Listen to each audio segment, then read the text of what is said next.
Streaming is on. Good evening, everybody. My name is Charles Carter, and we are going to start the Stunt Hangar video chat. This is for Friday, September 4th, 2020.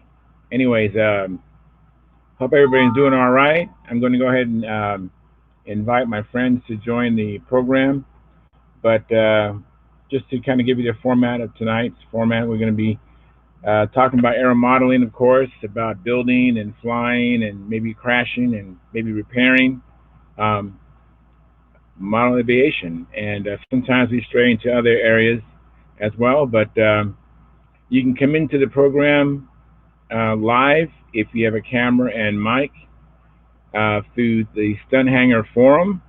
And if you are a member, you just go to the at the bench link, and you'll see the link to get into this meeting, and you'll be able to join us, and it'll be great.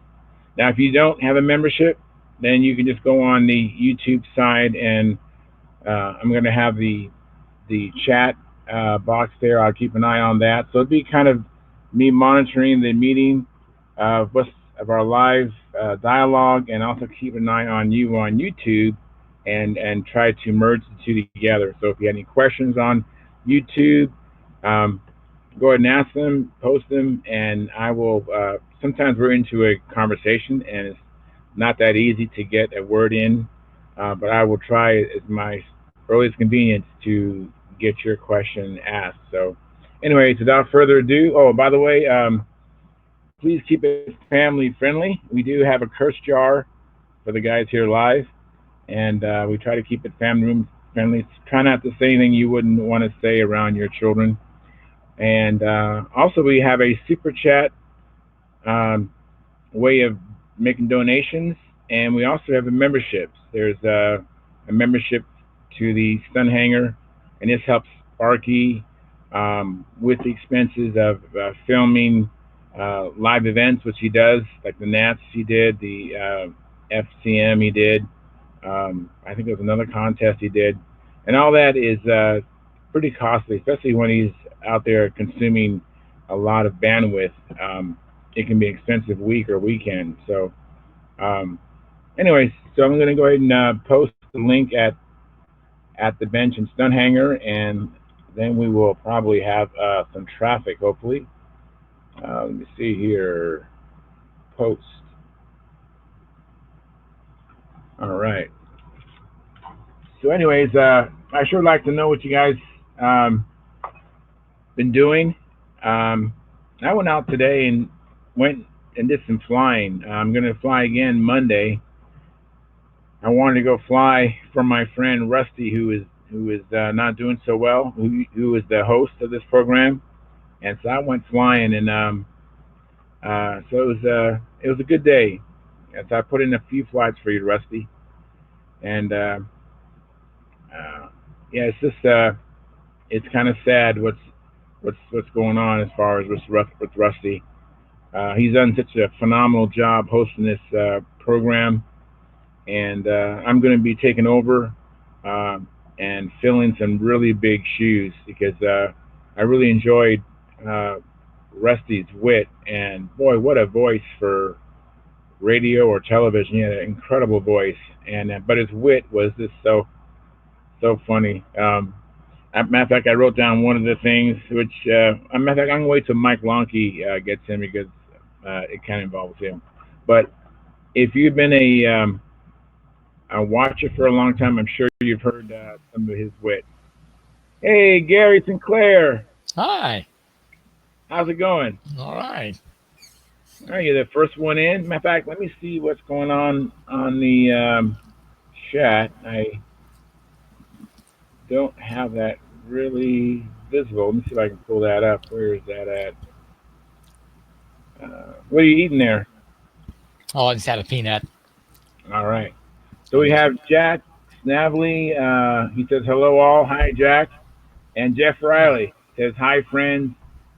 How are you? And he says, how are you to Jack? So hopefully All those right. guys are starting a dialogue. And let me see if we have any watchers Yeah, we have 12 watchers right now. So hopefully we Wow. don't put them to sleep. We will maybe we can grow that number, Gary. Yeah. So what you Oh, been up to? oh, we just went on a little trip today. When where? A little trip. Just, Oh, a trip? yeah, Oh, very cool. a couple hours away. But just, Just drove there? yeah, just drove and looked around. We always call it Amish country where the Amish live. Oh, yeah, yeah. And then we always go up there and they got all kinds of stuff. So, Oh, very cool. Looks like Eddie Sutter has joined in. He said he's listening now, but might be on later. Yeah, come on in, Eddie, and come on in, Jack and Jeff. Um, yeah, so yeah, I've only seen videos of the Amish. Of course, I've been here in California most of my life, so we don't really have much um, as far as Amish out here. yeah. Now, so now, where do you live, Gary? Marietta, Ohio. Ohio? So, yes, about a couple hours up to 77. Okay, yeah, that makes sense. So, 'Cause I had a chance. I was in Ohio. Actually, I went there. You know, I went there in 2019. Flew into I think Columbus or Cincinnati. I don't remember. And yeah. drove to Dayton, and that's when I left my family, and they went on to my wife's relatives, which was in Minster and other places in Ohio. And I went with Sparky to the Nats. So we spent the night Friday, and then we drove to Muncie, and then we was there for the whole week. So that was Yeah. that was that was one of my bucket list things. I Hmm. always wanted to go to the Nats. That was awesome. Yeah. Gerald Wimmer, he's commented, "Hi Charles and all those on Stunt Hangar. We are off to do our shopping, but we'll listen when we can. Hope Rusty gets better." I echo that. Um, Me too. and Jeff Riley, me too. Running the vacuum at this minute. I think sanding dust was up to my ankles. Oh, that means you've been building a lot, Jeff. That's very cool. That's awesome. Hey, John, how's it going? Yeah. It's going good. How about you? I'm doing well. Yeah. Actually, I went and did some flying today. Took out. I have, I have three Olympics, and so I just kind of refer to them by colors. And I took my tan colored Olympic out there with a Super Tiger 35. Um, this Ed. Yes. All right, Ed, how's it going, man? Good. How are you? Doing well. I was just explaining to the gang here that I went out flying today, and I was determined to go flying uh, because my friend Rusty is not flying. I want to go out there and do some flying for him. And so I took out my tan Olympic, which has a Super Tiger 35, and I had some bad fuel, I think, because I mixed some fuel last night. I was trying to make a concoction of methanol and then 25% straight castor and 10% nitro, and I had separate of these elements, and I combined them. But I really suspect my nitro is bad. I don't think I mean, what can go wrong with castor, right? Mhm. And the methanol is good. I've used it before, but the nitromethane I got it from somebody a while ago, and he had it in his garage for a while. So I need to get down and find some nitromethane. I don't know how to get it. It seems like the race shops or super shops aren't around anymore out in California, or at least in Escondido. Yeah. Other than that, I don't know where you get it, other than the race guy. Yeah, I need to get a line on that because I have I have probably like 3 gallons of methanol left and at least a gallon of castor. So all I need is some fresh nitro, I think. So it was kind of disappointing in that regard. But I borrowed a friend of mine's fuel, but he just had the Omega fuel, which is 50/50 castor synthetic. and only 17%. That's not really enough for a Super Tiger 35. So, but it did run. It ran better than with the fuel I mixed. It did, with at least the lesser amount of caster, it didn't bother it, it didn't hurt it. Say it again. I say with a lesser amount of castor oil, it didn't affect the engine room. Yeah, well, you really can't get a good 4.2 brake because it doesn't have enough oil to cool the engine off. Yeah. For the engine to go back down to a 4 cycle, the engine has to be able to cool off. And if you don't have enough oil, it'll just stay hot and it'll just stay in a 2 cycle. So that's what's obvious to me. Now my fuel was bad because my engine run, it was pulsing. It was just pulsing, just like like as if um, it was just like maybe the nitromethane was bad, and I could just tell when I switched fuel, it ran much better. I'd consider taking and mixing take your mix, but substitute instead of 25% straight caster, put something like 50-50 synthetic caster in there. Try that first. That pulsing run I've always run across is not necessarily a methane, but I'm not a fuel guy. But I'd try that before I go the whole route. Okay. I mean, I can get some 50-50 and then just bring the oil up with just caster or synthetic. I can actually bring it up because I have both synthetic oil, I have cloth synthetic, and I have that with Sig Baker caster. I have that. I even have the Benol caster, so I can bring it up with a mixture of both caster and synthetic. Yeah, I try that before because it's gonna be hard for you to find the nitro right now. It's available. You just haven't made the contact. So let's try this just to make sure that you don't have globs of caster going in there and shutting down. That causing that pulsation. Okay.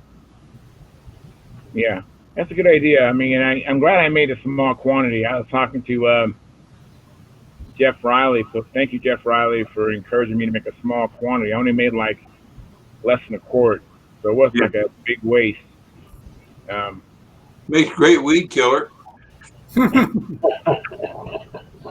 Really, I have some plants in my backyard that I'd love to kill that from a neighbor that's crawling over the fence. So if it worked for that, that'd be great. I was tempted to go buy some Weed Be Gone or something like that at one of those big box stores.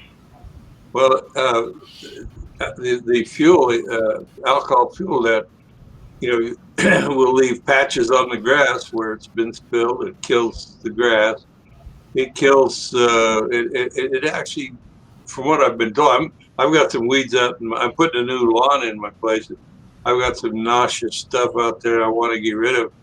And I'm thinking about going and buying a gallon can of alcohol and just seep out what happens when I pour it up. I don't like the idea of using uh, uh, Roundup, which works very well. So, but I just don't like what I've been hearing and reading on. So I don't. Yeah, I know. Yeah. I know. It's that Monsanto company who produces that product. Yeah, there's a lot of negative information about that product with health. It works really good, but it's like when I was a kid, I worked for a dry cleaners and I had to clean the carbon tetrachloride filters, and I didn't have gloves. I did it with my hands. Come to find out that stuff is highly carcinogenic. You know, um, they don't put that on and nobody tells you about it. And then a year later, you wonder why you got so much cancer going on your skin, Right, right. Yeah, Jeff Riley says just don't buy Roundup, and he says lacquer thinner works too. Yeah. Yeah, lacquer thinner is kind of expensive though. Well, so is the other stuff. You can buy that. You can buy a gallon of that alcohol they use for alcohol stoves. How you doing, Bill? That's right. You can get that. It's not too expensive.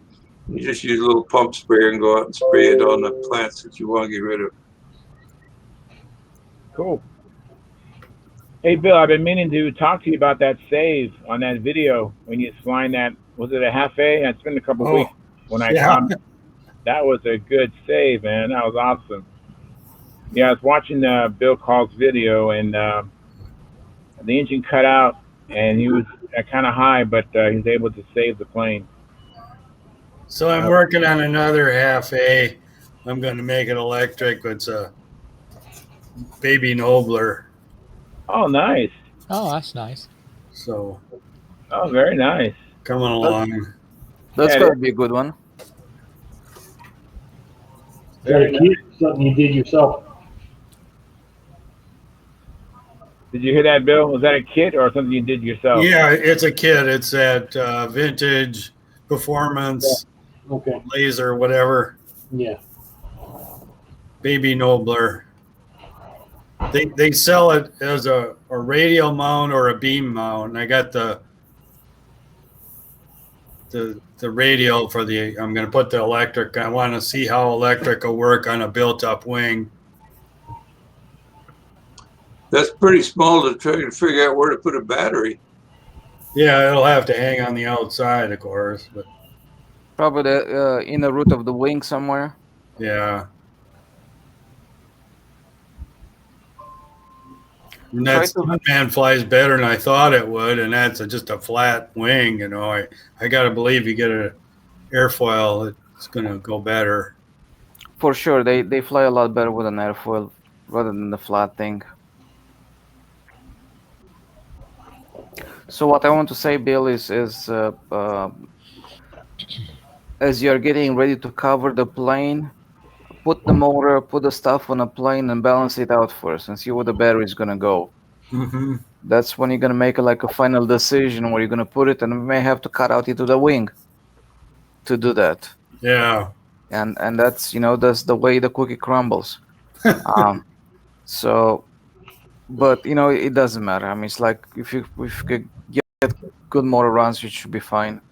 Yeah. Oh, I just got a reminder from Jack Snavely. We got to change the calendar.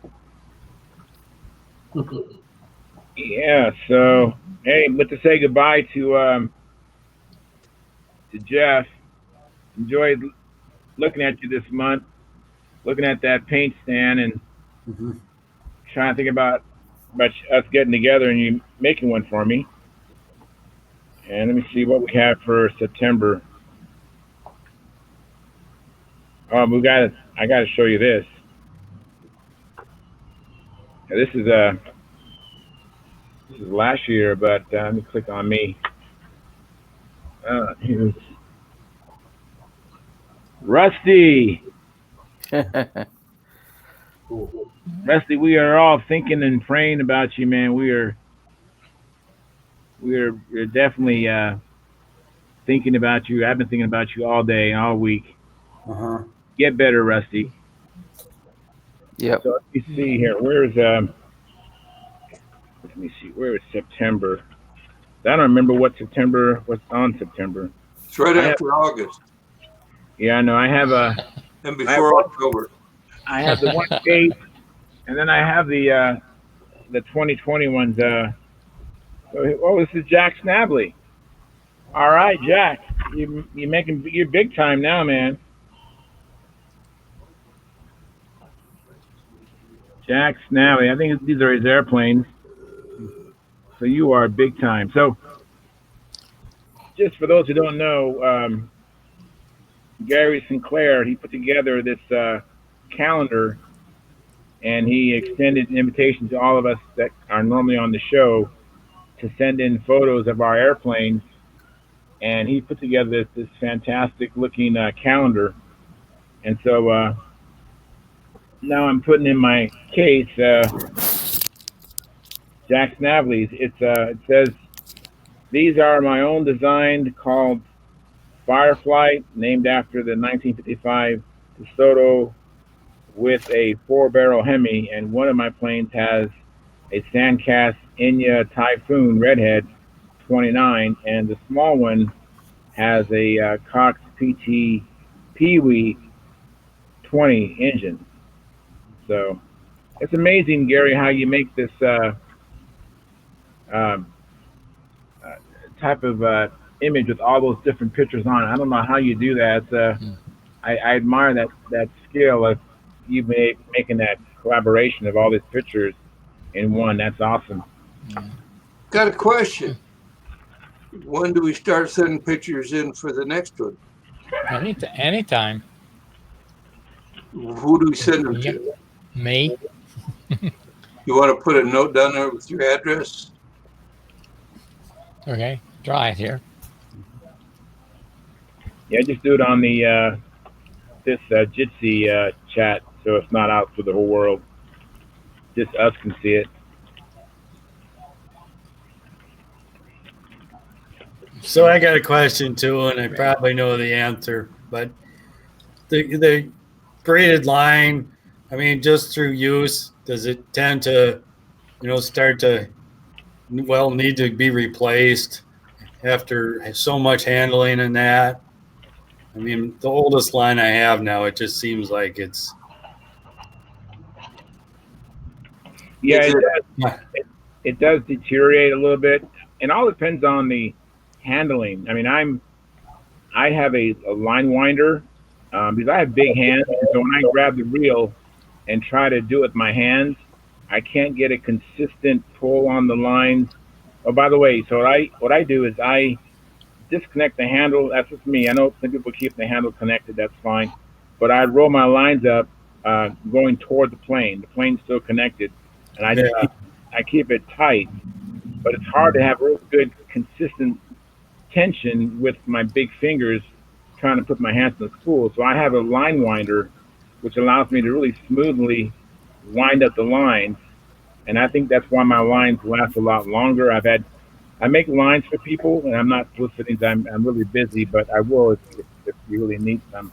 But so I find that some of my clients, their lines don't last as long as mine because I'm really careful of winding them up really smoothly and carefully.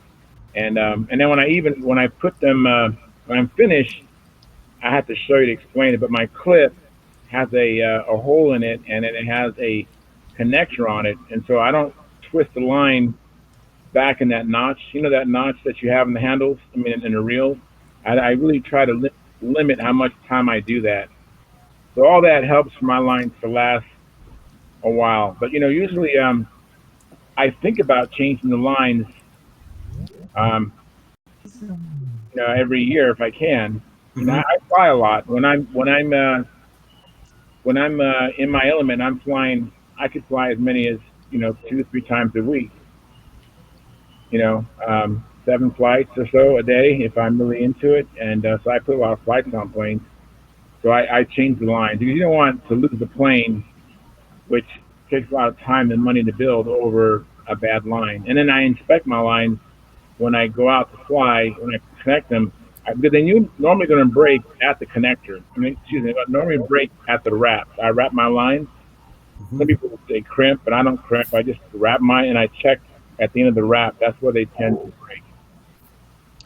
And and Bill, are you running Spectra Pro or the old Dacron lines? Oh, this is on a little bit bigger. It's a braided line steel. Oh, braided steel. Okay. What plane is that, Bill? Well, I've been using it on that electric that's supposed to be equivalent to a 15 glow. You don't need that. Spectra is good enough for that. Yeah. So that was my next question for you. It's like, why don't you eliminate any worries by just using Spectra lines? And that's that. You don't fly Okay. big planes that really require steel lines. 015 is nothing. It's just not that big of a motor. I mean, if you compare that with a 60 size motor or a 70 or a 90, it's a little bit of a difference.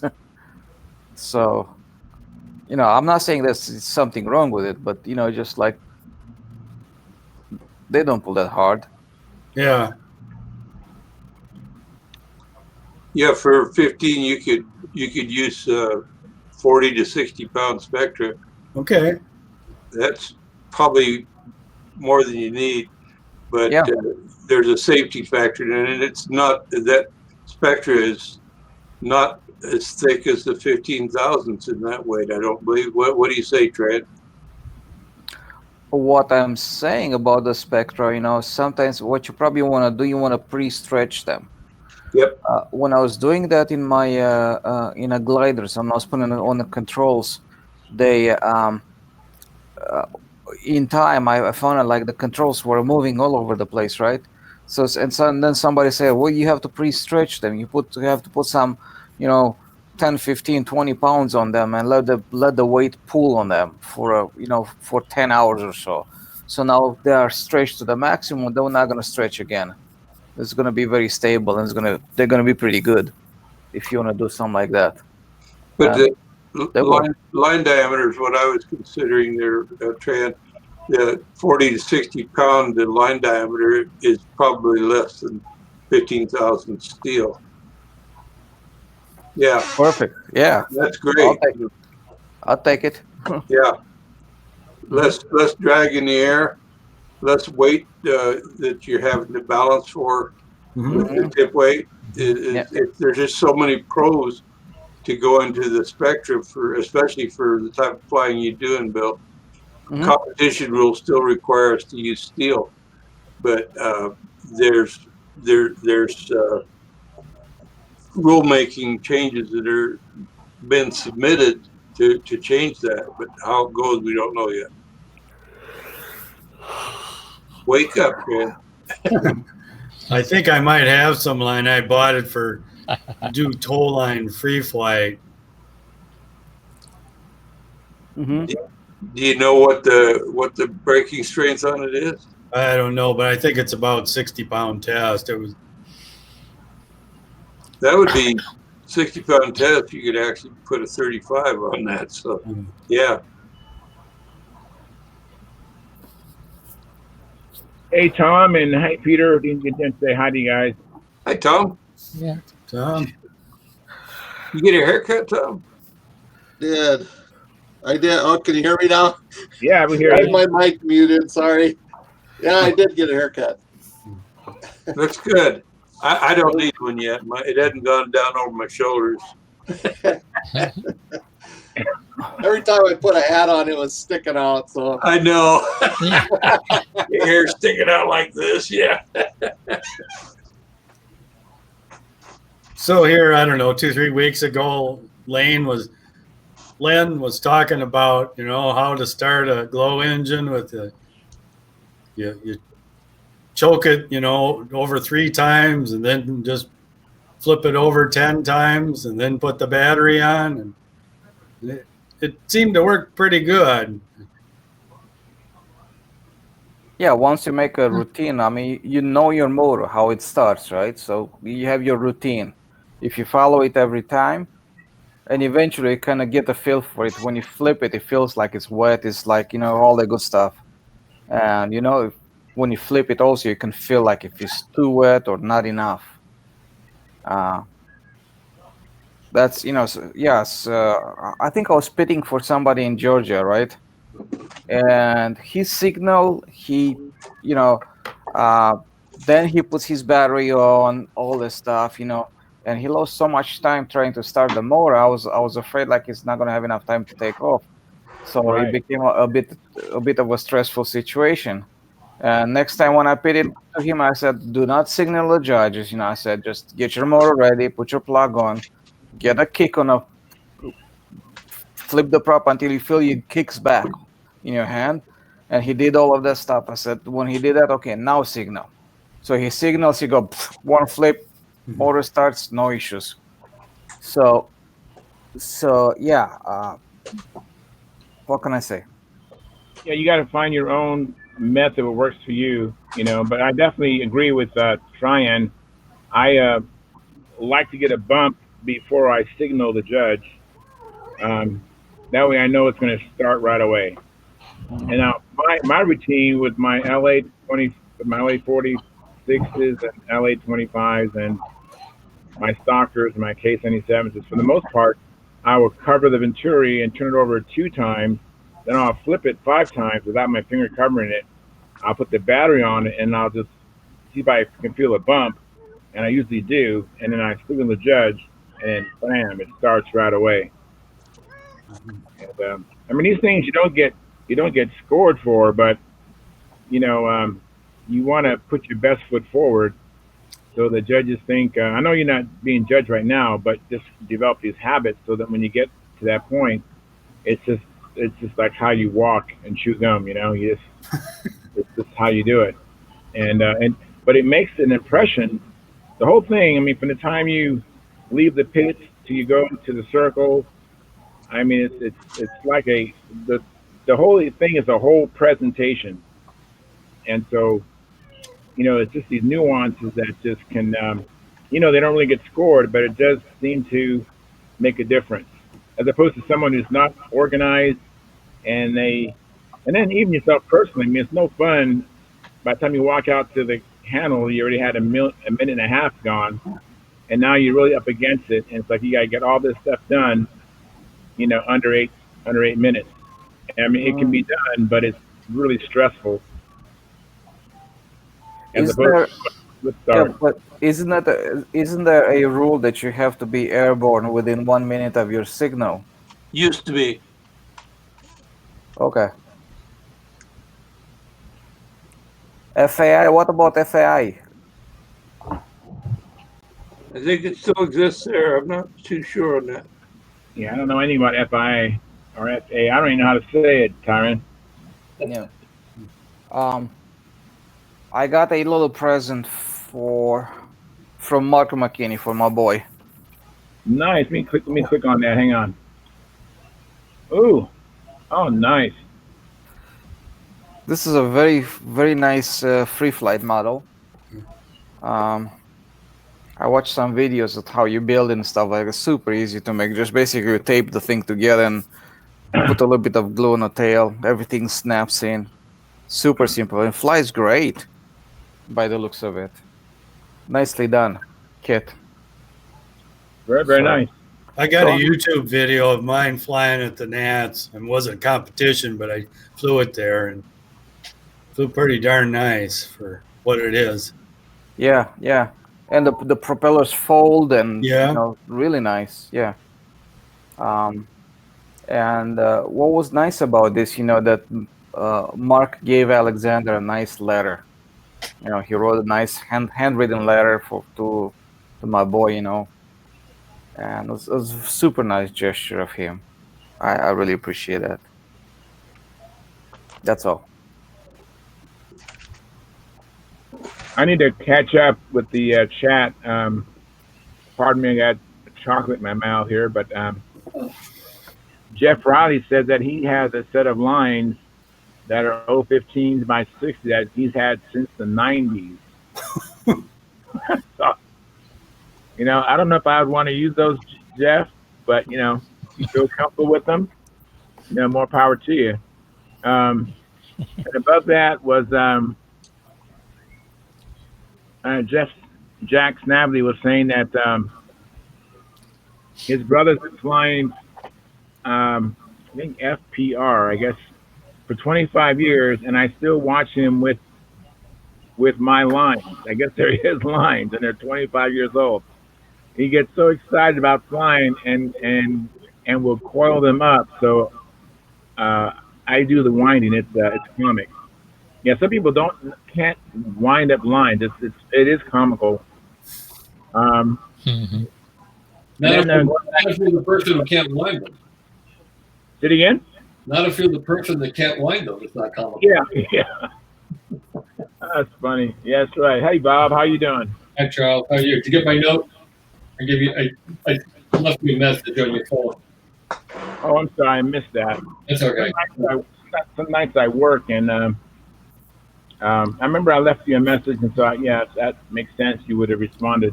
I must have went off this morning to go flying before I had a chance to check your message. So sorry I missed that.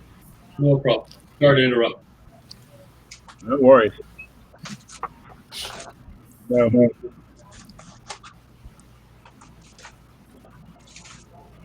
I got my set of lines way back in the 60s. Still got them on the reel. Are they rusted or anything? I don't think so. Yeah, very good. Yeah, I had lines from when I was a kid, but I think I've gotten rid of those. Wow. I mean, when I first got back into the hobby, I had all kinds of stuff from when I was a kid, you know. Yeah. And I think I might have went out with them, but once I joined up with the guys that I was flying with, they were so professional and proficient. And you know, my lines were you know, the boxes, you know, the commercial, whatever they are, any commercial lines I've seen, they're usually not accurate. You know, they might say it's 60 feet and they are 63 and a half feet, you know, or they could be even 70 feet. The commercial available lines aren't really something I would trust because they're just not really good enough for me, anyways. And usually they're crimp lines anyway. You sure don't want to fly on those. You know? Right. Crimp ends. Yeah, there are some guys that fly crimp lines. I mean, it's not for me. I'm just like you, Bob. I'm like, no thanks. But there are guys who An who accident. have no problem. I've seen the only lines I've ever had fray to connector or crimp lines. I won't use them. Yeah, me neither. I've never had a set of lines that I've wrapped fail. Knock on wood.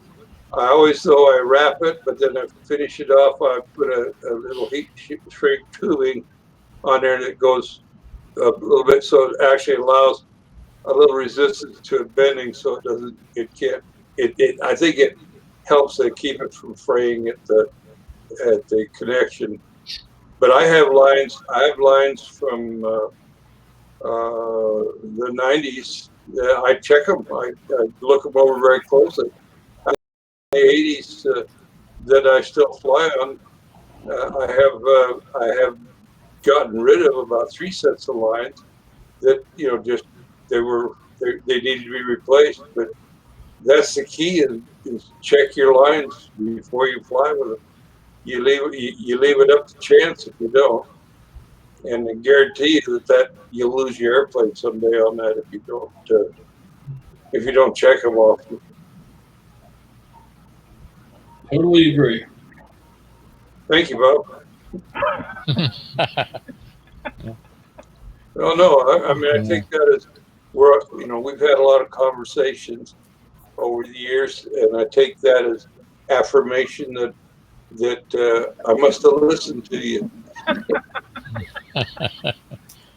Oh, Yeah, it definitely makes sense to check your lines, and I have a bias toward wrap lines because I wrap my own lines, you know. So it's something that I take pride in and make sure they're done right, and I put I have a joke because to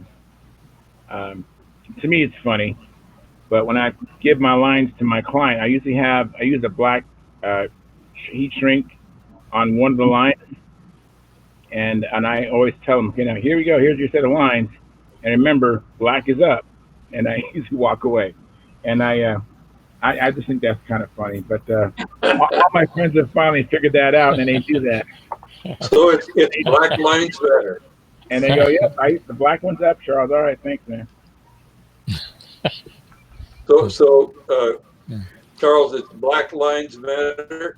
I don't know. I'm talking about just the heat shrink part. I'm teasing with you, Charles. I know.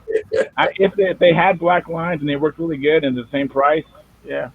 I'd like to have lines be more visible. I mean, I wish they were, because when I'm flying out at the public park, you know, my biggest concern is someone walking into my circle not realizing that my plane's tethered, because you really can't see these lines. fly on solid. They're like, they glitch. Yes, I know. You know, I've never flown on solids. The closest I've flown is those lines you encouraged me to get, and I did get them, Bob. Those Ukrainian lines. Roughly Cherenkov, yeah. Mm-hmm.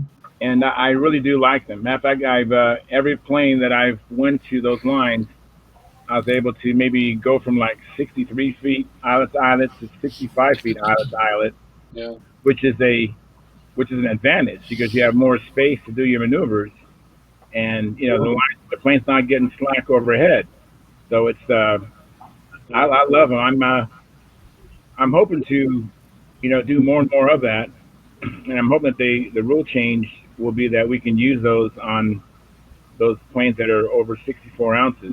Yeah, the new rule will affect that.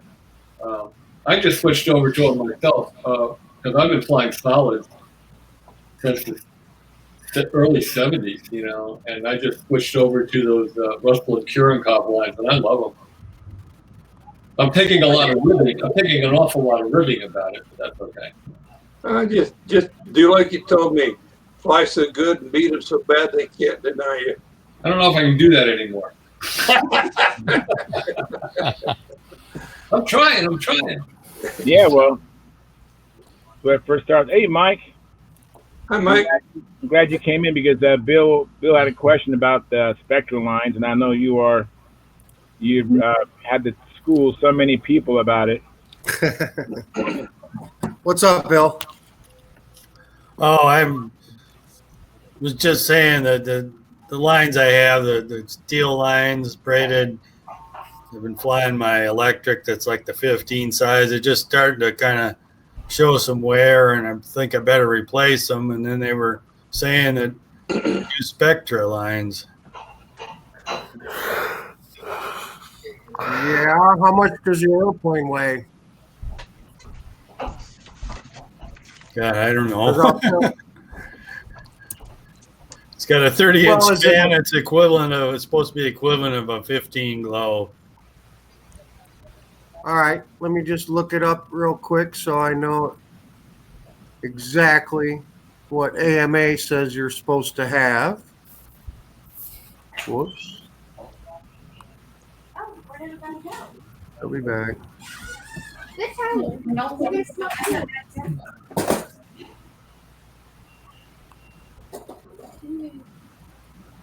Oh my God, I'm lost here, guys. I keep fat fingering the rules and regulations. I think you can get away with 60 pound for sport flying on a model that size. But I don't want to give you bad info. Hold on, I got it pulled up here. Let me just get to the exact page because they go by displacement and weight.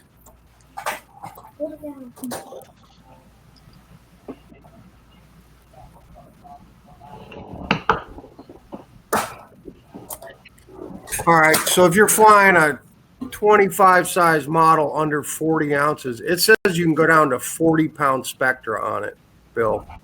Okay. If you're between 40 and 64, you got to go to 60 pound. So is this that Buster with the OS Max 35 on it? No, it's called a prop buster. It's electric. It's like the equivalent of a 15 glow. Is it under 24 ounces? You think? I don't know. It's fairly heavy. Fairly heavy. All right, I would say 40 pound. You can go up to 40 ounces on 40 pound Spectra. Okay. And that's for a glow displacement of 25 or 450 watts is what it says. So 40 pound, I think you'll be fine. Yeah. And if you want info on how to tie the double loop modified surgeon knot, I can send you a link to that. There's a good video that Mike Stinson did on how to tie the correct knot. And you don't use eyelets on it. You don't use CA on it or anything. You just moisten the knot with some spit before you pull it tight. And then you've got a double loop of Spectra there. And you just put your whatever connector you're using, scissor or slide connector at the handle and on the airplane. Okay. So, but yeah, you can abuse them. You can drag them. You can drag them all over the place, and they'll last almost forever, man. Really. Hey, Mike, can you put a just the eyelet in them? I wouldn't. There's some guys doing it, but there's no reason to do it. Well, what it is that using the hard point handles, I guess it's against the rules to use two fasteners or whatever you want to call them. You don't need to use two fasteners. You put your connector onto the hard point handle, and then the other end of the connector you'd put on the other end of your Spectra. You can't do two. That's what I'm saying. Is that we were at a contest. And They're not two. It's not two. It's even on a hard point handle, you have a connector with one end attached to the handle and the other end to the line. What's different about that? In fact, on the hard point, most of us that are using steel lines have got a eyelet and then the scissor or the slide type connector goes on that. You know, on this one, I got different. We can do different sizes, but we had to the clip, the pinch ones. Yeah. That was tied to the string, or the string, and they said you could not put two of them together. Right. So just put the string right on that one connector on the handle. Well, yeah, but what happens if you want to adjust a little bit? Oh, I see. Well, then you'd have to use the Moran clips that you can make in different sizes, or the Hello Kitty clips. That's how you do it on a hard point. Because Spectra, you can get pretty close, but I understand what you're saying. Yeah, when you tie that knot and make that double loop, you're not going to make exactly perfect set of lines for a hard point handle that are going to be perfectly even. That's why you use line clips of varying lengths to get that's why I wondered if you could use the eyelet on that, and then you could use your different. Well, the problem there with using an eyelet is you can't tie the knot correctly around an eyelet and get consistent length on the Spectra. Oh, okay. It's because you can tie one, you can make up one set, but then trying to repeat it for the other set and to be really close, it depends on how much excess line you got out when you're pulling it tight, and now you've either moved it down or you've pulled it this way and made it shorter. It's really hard to make Spectra lines with an eyelet and get consistent line lengths.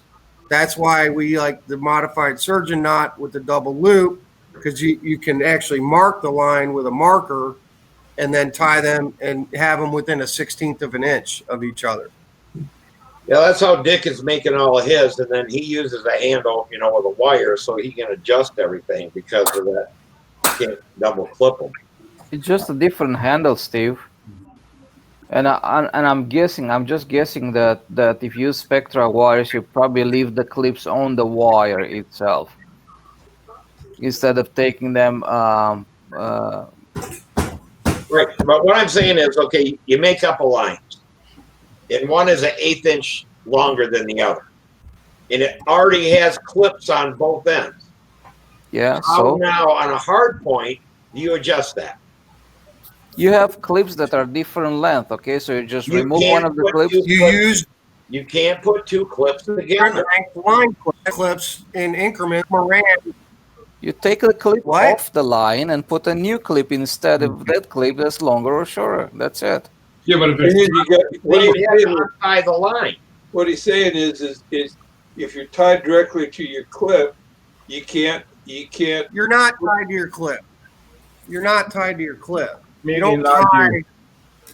Yeah, What you're missing. are you tying it to? You're not tying it to anything.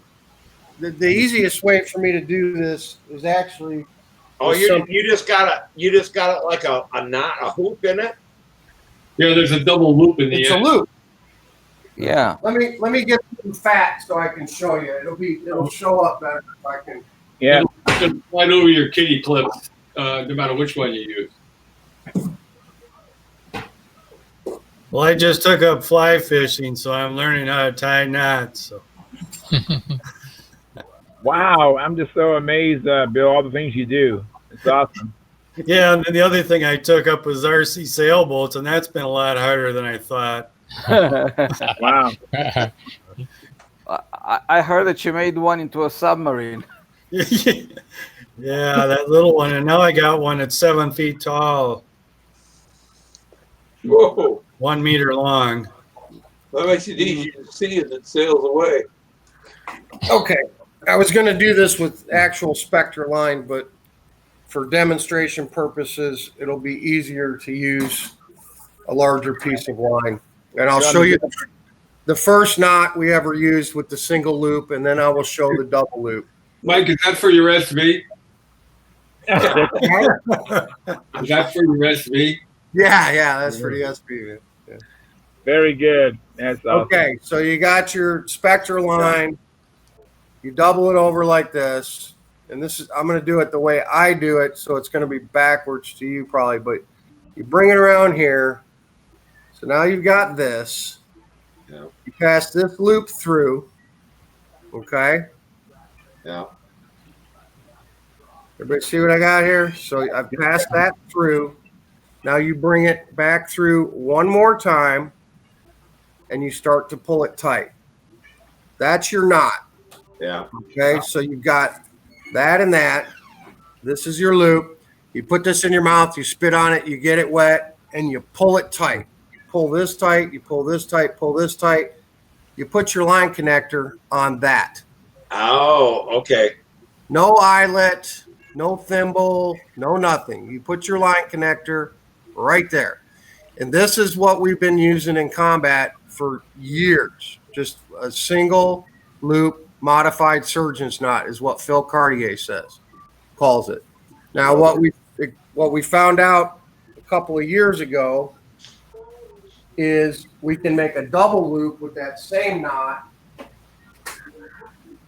And let's just say, so when I'm laying out my line, I make up a set, hook them to the airplane, run them out to the handle. I got my tape measure out there, and I want my termination right there.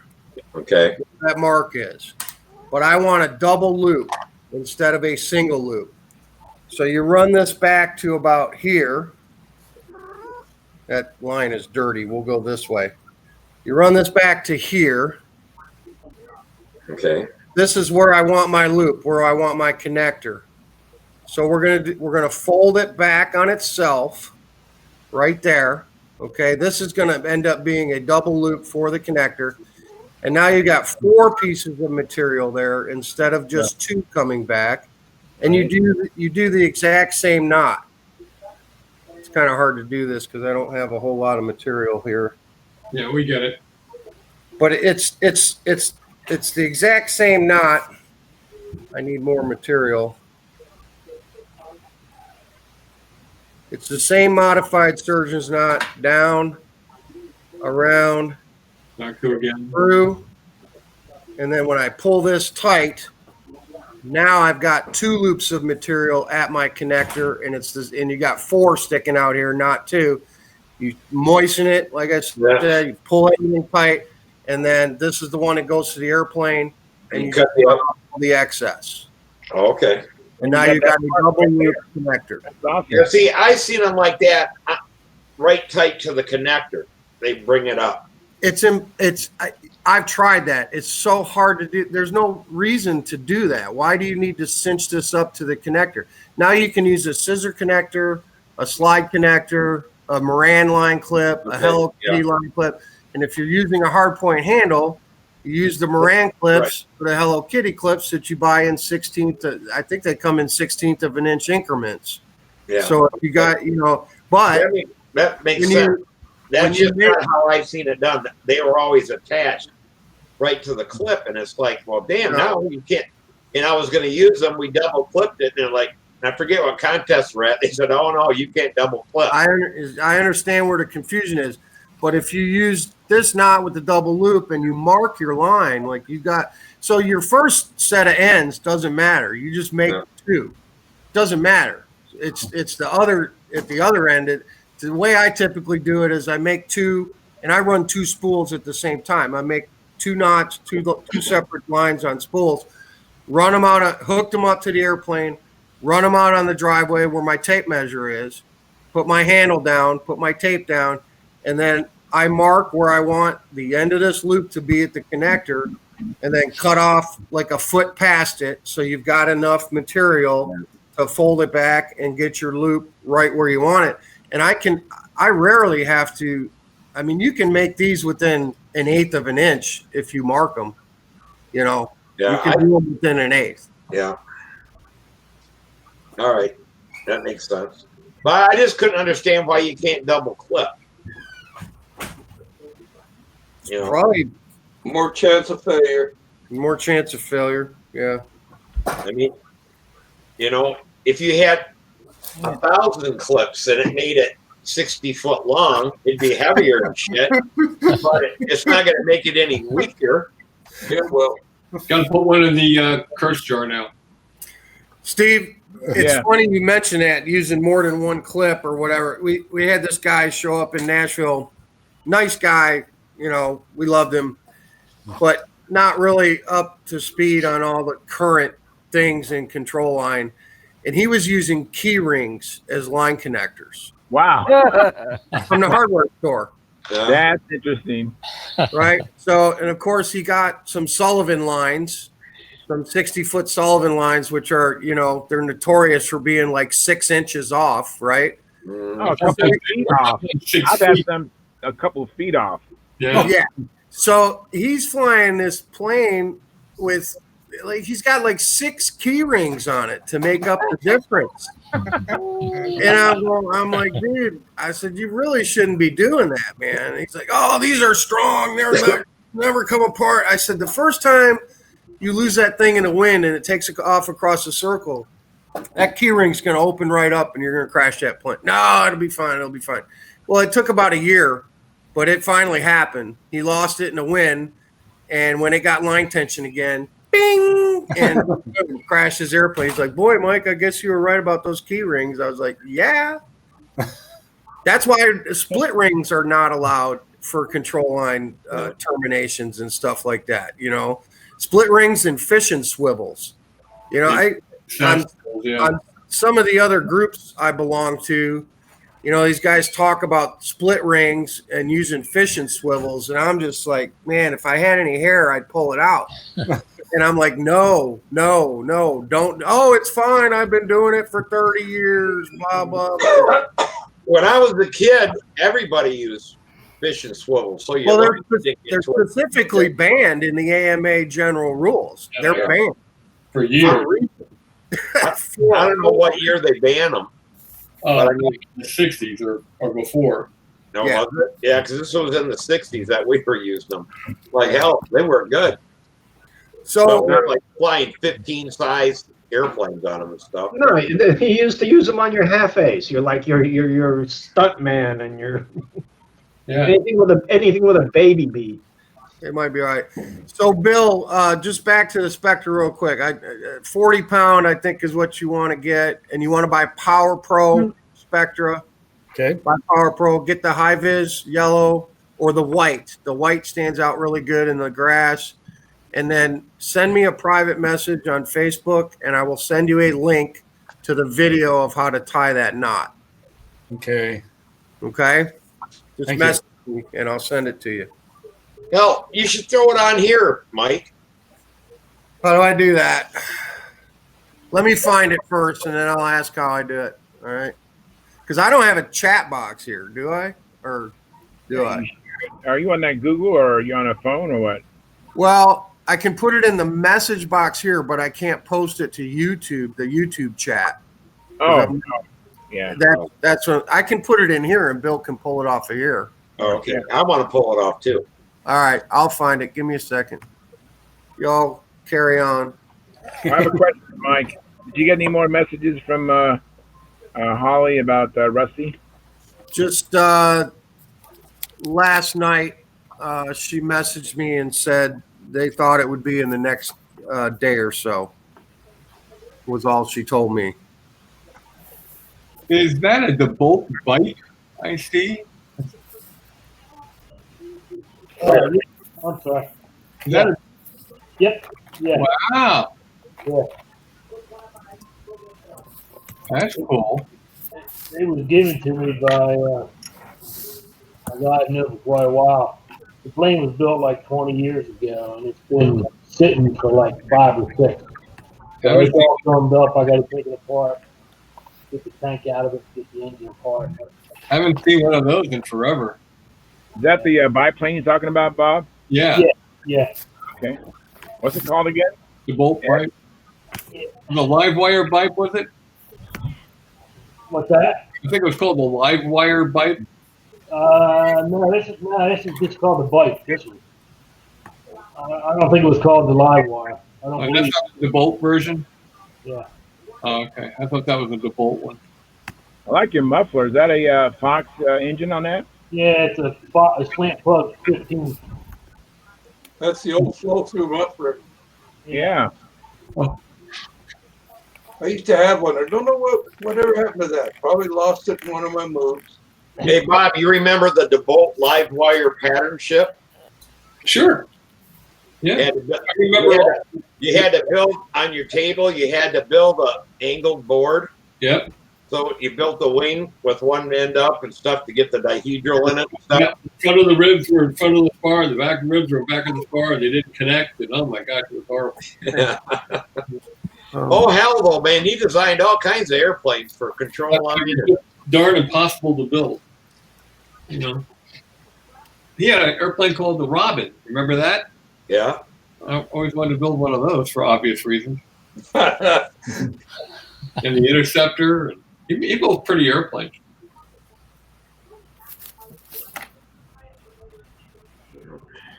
Well, you got different color frets on your guitar there, Bob? Different color frets? No. It's just the light hitting them. Oh, I was going to say, I see green ones and red ones and blue ones and silver ones. Optical delusion. I thought that was a new way to learn to play or something. No. It's just normal frets. Whatever happened to Tony Lang? Oh, Tony Lang. Stuka Stunt Blues. Yeah. Regular frets. Oh, okay. That's the guy that sang at Brodax? He did sing at Brodax, I think. He used to go out to Cleveland all the time. He was a piano tuner, but he was a phenomenal piano player, and he wrote a thing called the Stuka Stunt Blues. And I have a copy of it on 8-track. Or no, cassette. I have to find it and get it put over onto CD or something. It was really hilarious, and it was very good. He was a virtuoso piano player. He was a crazy guy too. He was. Yeah. He showed up at VSC and he built a ringmaster in his room for VSC. Had it ready to fly. That's right. He had it ready to fly.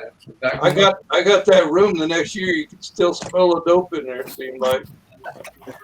Check the chat box, guys, and see if that link went through. Steve and Bill, who wanted that? Yep. Yes, sir. Yeah. Okay. Yep, it's there. So that's everything you need to know about tying a good knot. The main thing is make sure you wet the knot. Who's playing the video? I'm not trying to get out of it. Just make sure you wet the knot before you pull it tight. You have to wet the knot. And do not put CA on it like all these knuckleheads on the forums are telling you to do. Damn, spit works good for a lot of things, don't it? I have never had a knot fail, and the only Spectre lines I've ever had break in combat were for either getting hit by a prop, which they'll cut steel lines too, or on the foamies that have a lead out guide on them. You know, we don't put lead outs on them. We run the Spectre right to the bell crank. And that little 3 inches there through the lead out guide, over 2 or 3 seasons, it'll start to wear on the lead out guide. So you do have to watch for that if you're running them straight to the bell crank through a lead out guide. And what I usually do is I run 2 seasons and then turn the lines around and run 2 more seasons on them. But if you're running them on a regular control line plane, you're not going to wear one out. Yeah, you got to reverse solids too, because they'll go at the crossover point, which is closer to the airplane, it's not at the center. And then you got to reverse them, and you get another 300 or 400 flights out of them. Yeah. Well, we don't get that many on combat lines, Bob. I got 4 in today, and I got 3 in yesterday. It's a pretty stiff wind. I was pretty happy. What were you flying today, Bob? The Crossfire, but I got it all retrimmed, and I'm going to a contest in the morning. Okay. Up at Flushing. Wow. Robbie going or not? No, Robbie's down with a bad back. He threw his back out, and he's been down for a week. So, but I'm going to go out with Tom Luciano and Jim Pagani. Tom is well versed in combat driving, so I'm going to just sit in the back. And, sitting in the back allows you to build up more speed before you go through the windshield. I met Tom at the Nats in 2019. So Tim, I said hi. Yeah, I will. He's a good guy. Yeah. He's flying his. Go ahead, Go ahead, Bob. Go ahead. He's flying his Crossfire tomorrow too. So I hope I don't get I won't pick up the wrong airplane. I just wanted to explain something. These titles for these meetings. Normally, I would be able to type in the Stunt Hangar and the date, but I can't do that. So these strange names. Loud sentiments that void moreover. I'm not the author of these names. I'm going to try to figure out why we can't put our meeting name in there yet, but I will figure it out because I have no control over it. I just kind of hit go, and that's what we get. So. Hey, Mike. What is going on with Rusty? Actually, is it the dialysis isn't working anymore, or? From what I gather, they can't give him dialysis anymore because his numbers were not where they needed to be to have dialysis. He's just not able to have it. So, oh, okay. That's if you can't have dialysis, yeah, everything starts shutting down. So hey, it looks like somebody's got a gerbil. Yeah, we got a couple of them. Got 2. Oh wow! Oh, how cute! Yeah. Oh, you got a black one. Yeah, we bought a pair. So, what are their names? Hopper and Bopper. Hopper and Luke. It's Hopper and Luke, or we don't know. They have different names every day. No, they don't. They're Hopper. I'm glad they're not. I voted for Hopper and Bopper. That'll work. That's cute. It's cute. They're very cute. I see the family resemblance. Cleaning the cage right now. They're cleaning the cage out in my shop, dumping all the gerbil turds in my trash can out here.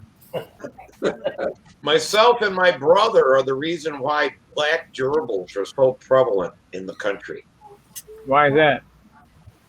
We bought a pair of them. We bought 2 of them. We both bought one. And they were supposed to be unfertile.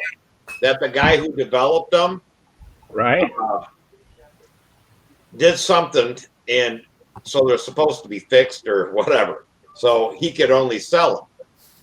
Well, he must have missed one. I guess he did it to the females. He must have missed a female because we got a male and a female. I mean, these things were just little teen things when we got them.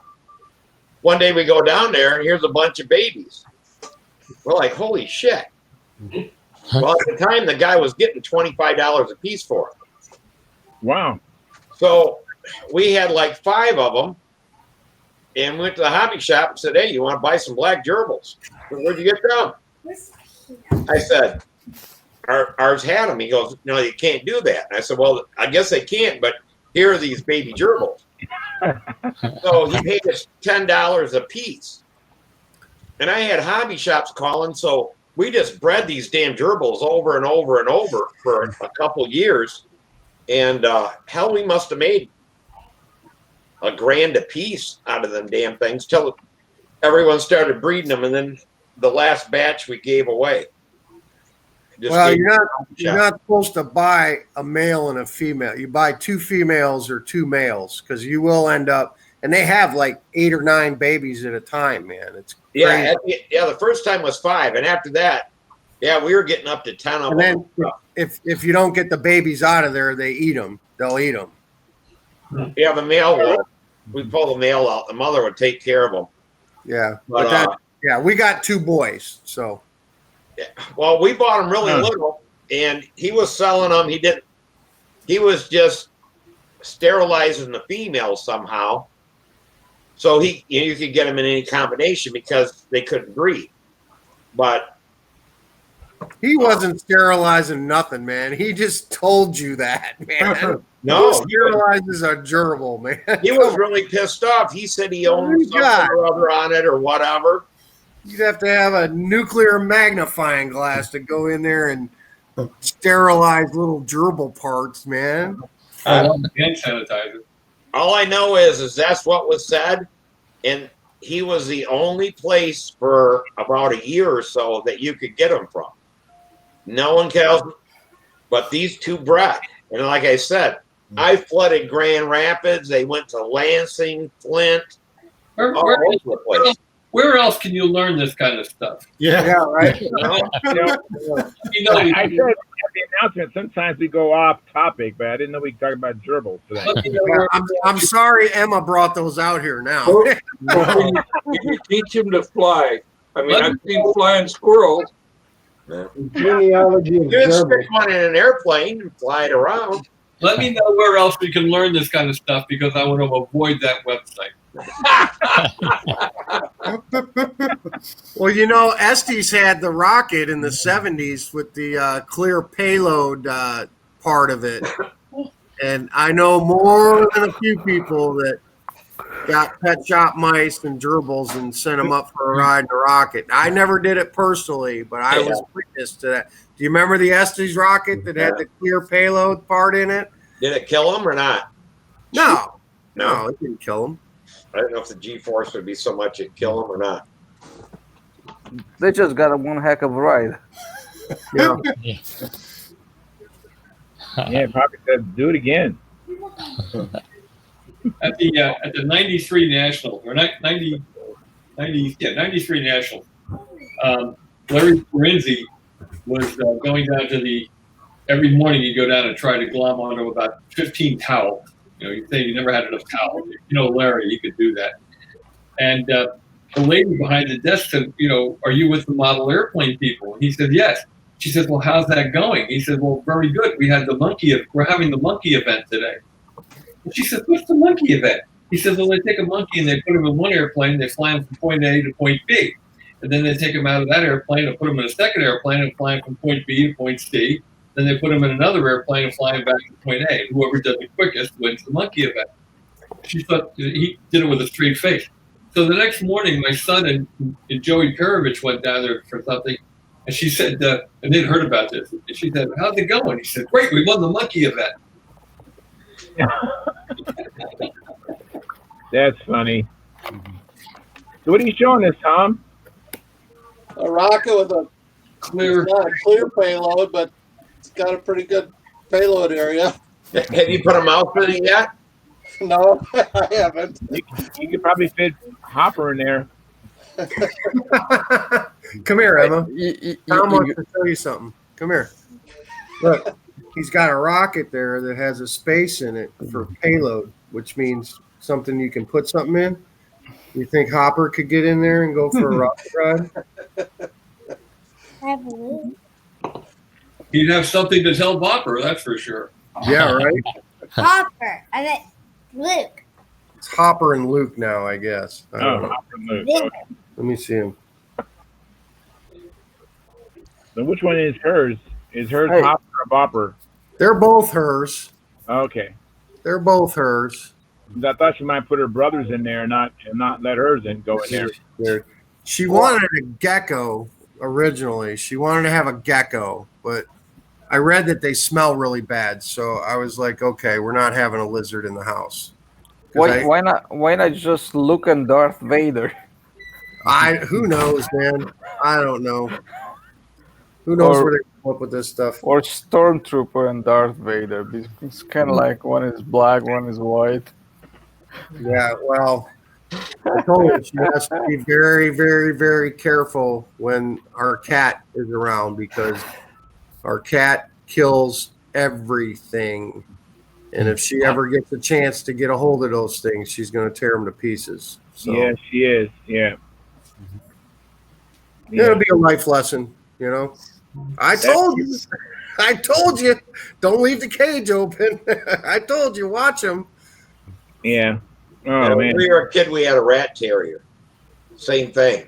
One of them things get out, it lasts about 2 seconds. Yeah. That dog would, and that was it.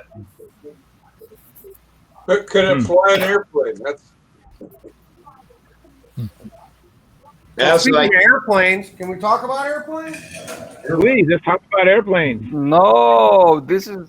Oh, wait a second. This is airplane stuff. Well, Rich Imhoff loaded Sam up with 4 of these home-built speed limit planes that he had. Rich gave us these at the Nats, and I put motors on all 4 of them yesterday. Nice. We're going to take these. Well, we're going to go test fly them hopefully Monday, and then Sam will be flying these in the Detroit contest next weekend. And then there was one more that Rich gave us. This is actually an old Fast Combat, old Nelson Fast. Wow. Pretty big airplane for a combat plane, but it was for Nelson 36 stuff. And I've reworked it to put an LA 40 on it. And I'm going to try to fly this in speed limit. I don't know. If I can get it to just go 75 with the right prop, I think it'll make a good speed limit airplane. Yeah, Jim made up a whole bunch of them speed limit ones. Samantha flew them at Brodak. Those are the ones he Yeah. gave us, I'm pretty sure. But yeah, more cannon fodder for the contest. We'll go use them like they're intended. Like fly them like you stole Oh, Sam will. For sure. Hey, John. Yeah. And that Spirit of St. Louis, or Spirit of Saginaw, I mean. Yeah. It has that front, like a little cowling in the front. Yeah. And using the Double Star 40, the Venturi is really short. You think that just get a Venturi that's longer? Well, you could do that, or you could just in that piece just put a kind of a channel in the balsa on that ring. So, that's what I've done in the past. Yeah, but I'd have to put a channel in the spinner. Oh. Because here's Peter with that see, that's mine is down below that with a 2-inch ring on it. Yeah, this is what Steve's talking about, and I'm glad you said Double Star, Steve, because I had a question myself about them. So this Cardinal I just picked up has a Trouble Star 40 on it. This is the first one. Trouble Star. What's up? It's Trouble Star. Well, that's just what I heard they call them is Trouble Stars. I've never owned one, so I'm being smart. But yeah, it definitely has a short stack on it, Steve, for sure. Yeah, and look how close it is to the prop. I think you're going to have to learn to live with it and figure out, just make sure you can get unrestricted air to it. But what I'm wondering now, it looks like, and I haven't tried it yet, that a Brodak 40 Venturi will fit right in there. Yeah, but how much room have you got behind the prop after that? I'd have enough. Okay. Yeah. Show me all your fingers. Yeah, I mean, you're looking at close to a half an inch, good 3/8 of an inch. Now, does AMA allow you to stack 2 Venturis? I know you can't use 2 line clips, but can you? Yeah, I don't know. Hey, Steve? Yeah. Have you thought about putting a 1/2 inch or extension on the front? Move the engine back a little? I thought about it, but I don't know where to get them. Doesn't Brodex? Jim Lee makes a real nice prop extension. But even if I did that, I'd still need a taller Venturi because I got a 2-inch spinner up there, and that damn, it's down like this. Yeah. Now if I move it back, it's still low. It doesn't raise it up. Maybe Jim Lee can machine you a nice Venturi. That's taller. Well, I know he makes Venturis for these, and that's why I'm wondering if anyone new tried a Jim Lee Venturi on the Double Star. That one was telling Mike, you may have to open up that Venturi, and I forget who did it, but I can try to measure it and find out what I'm more interested in how do I run this engine. I've never owned one, so like who's run one and what fuel, what prop, what plug, that kind of stuff. How much oil, Well, I have 5% in mine. They say 0 to 10. Yeah, you got to add head shims if you want to run any nitro in it. Now, I heard a lot of people run them on 0 nitro, and they run well. They run well, and basically they run them on stalker fuel. Yeah, FAI fuel. You might want to talk to Tom Dixon. I mean, he was the dealer for the Double Stars, anyways. Yeah, he said stick fuel. That's 20% oil. Yeah, I might play with it. I mean, to be honest with you, I'm probably going to take it off and put a Tom Dixon LA46 on it. If I got to start messing around with 0 nitro fuel or anything like that, that's out of my wheelhouse. I don't want to. You can put a couple of head shims in it. It's the same size as the Brodak head shims, so you can get them easy enough. They say 4 of them, and you can run it on. If I can't run my 10%, 22% oil in it, like all my other engines, I don't want it. That's why I don't own Foxes anymore. Come on. You should know that about me by now, man. I'm like, I want it same, Exactly. I totally understand that.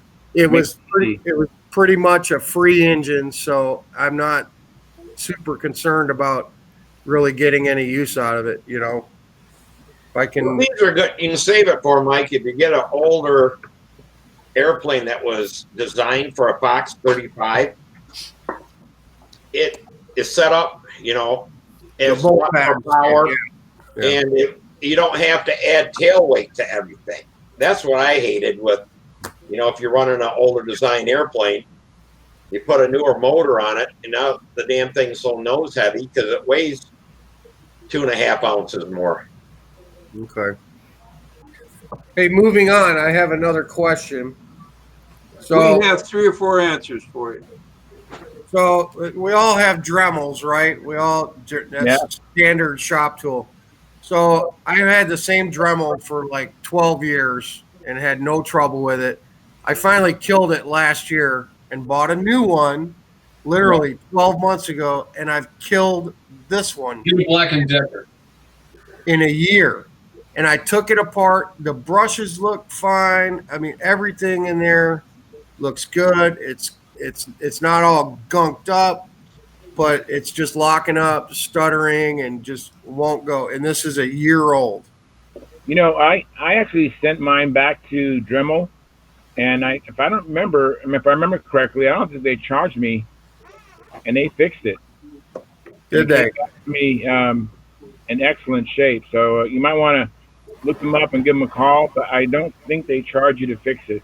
Okay, Bob, you said Black & Decker? You ever tried the Black & Decker hand tool, the orange one? No. Love those. I use a hand tool all the time when I'm commercial, when I'm making wings and stuff, landing gear blocks and all kinds of things. And you can't kill that thing. I mean, I've had it for years, and I love it. That's like my Dremel is has some hardware name on it that had it on sale, but it's a Dremel. And when mine did that, started stuttering and stuff, I just took some 400 grit sandpaper and sanded the stator on it. Cleaned all the cleaned all that. It's almost like varnish. And Well, I ended up borrowing my neighbor's drywall saw today and put a bit on it. That's because my Dremels always crap out when I need them. Like I needed it to do something very specific. So I went to my neighbor to borrow one. He's like, I don't have that, but I've got this drywall saw. And I started looking at it and I said, yeah, if I chuck up my bit in there, I bet that'll work. And it did. So in a bit. Is that a moto zip? Yeah, like a roto zip. And then I just thought, you know what? I'm just going to go to Harbor Freight and buy 2 of their cheap ones, and I'll use one till it dies, and then at least I'll have a spare on the shelf. Give that Black & Decker a try. Okay, Bob. I will. I'll give it a look. I've had nothing but bad luck with Dremels. I used the Proxon. I did a review for Proxon, and they gave me a hand tool. That was pretty good. But you get those from Micromark, but they're way too much money for what you get. But that Black & Decker, man, that just goes forever. All right. I've had my Dremel since the 80s, early 80s. And like I said, just that one time when the brushes got just about worn out and stuff, I just cleaned everything up. When you use the sterilized gerbils? Yeah. Back to the gerbils again. Jesus. Boy, I regret that. I was just surprised that, my first one lasted 12 years. And I mean, I used it a lot. And in the last year of it, it started clunking out on me, but I took it apart and cleaned it. And then it ran fine for like another year, and then it died. And I bought the next best one this time, and it hadn't even been a year. And it's, I killed it. It gets varnish on that. If them things aren't, that copper is not bright, shiny copper, and it's got a glaze or whatever, looks almost like a varnish. Was yours? As long as you clean that back up, the damn things they'll take right back off. If I clean the stator off, take the stator out and polish it up, it might work again. Yeah, mine did. Okay. And then it would run and doing the hesitation. And then sometimes I'd have to spin it to get it going and stuff. And I just took it apart, 400 grit, cleaned that all up nice and copper color. Put new, I had to put new brushes in it. But, just put the new brushes in, and it's ran now for another 4 or 5 years. Hey, Mike. Yeah. Was yours made in USA or made in China? I don't know, John.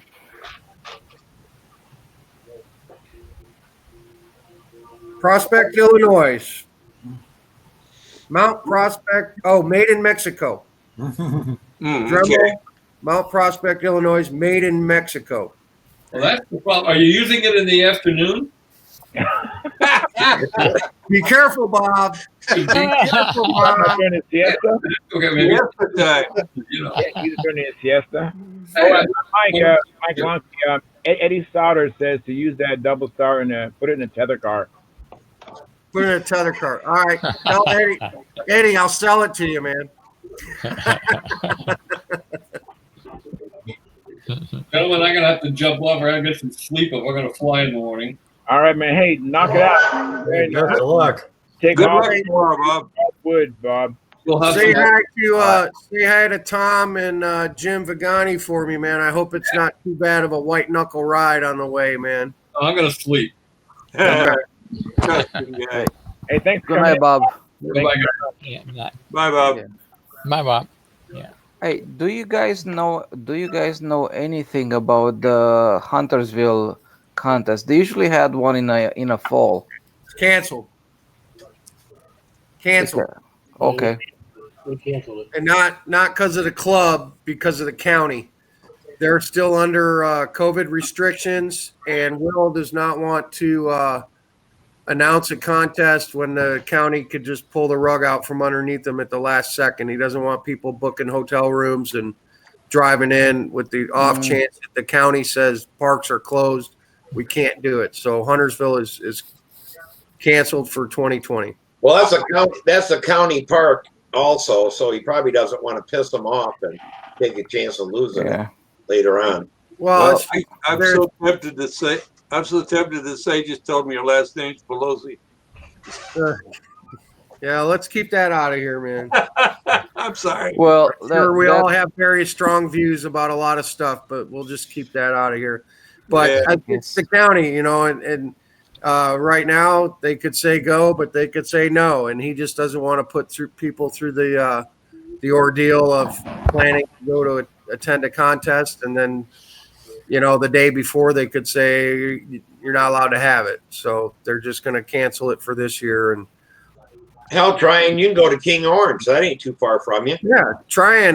We're going to do Detroit next weekend. We'll be at the Rouge Flying Combat next weekend in Detroit, and then we're going to hit the Baton Rouge contest in October, which is the same weekend as Huntersville would be, is the Baton Rouge contest. Then we're going to go to King Orange. No, then we're going to go the next weekend. We're going to go to Arkansas to El Dorado. We're going to hit that contest. And then we're going to go to the King Orange in November. So we still had 3 stunt contests. I thought King Orange is October. And 3 stunts. No, King Orange. I think King Orange is 1 week before Louisiana. Yeah, October 24th, 24th, and 25th. Okay. You're right. I got them wrong. Yeah. Nice. We're going to Louisiana, then we're going to King Orange, and then we're going to El Dorado in November. El Dorado is November. Sorry, I got the dates screwed up. Wow. But so we still got 3 stunt contests and 1 combat contest to go to. Oh, Len, yeah, if you open the border before next Saturday, you and Naomi should come over to Detroit, man. I think he's locked up. He's froze up. Yeah. Hey, Lynn. Mike. I was mistaken. Ed was thinking the gerbil should go into the tether car, not the engine. Oh. So I sit corrected. I'm sorry about that, Eddie. I didn't know what you was talking about, but I make mistakes. So I got a beginner question. Oh, you already have a tether car for the gerbil. All right. I mean, I should put it in this. Put the gerbil in this. Yeah. No, that's old Testers, isn't it? Yeah, it's old Tester's Sprite car. It was brand new it was brand new unrun when I got it. I got it on eBay for like $92 or something. That is so sweet. Yeah, it was brand new. Started with a rope on the wheel. No, we started with a bicycle, man. Actually, turn the bicycle upside down, get the tire spinning, and then you set the wheel on the bike tire and. But I mean, on the other wheel though, it has a place for a pole. Right. Yeah, but they never start good with the brap, brap, brap. The easiest thing to do is just set them down while your buddy runs the bicycle tire, and you just set it on there.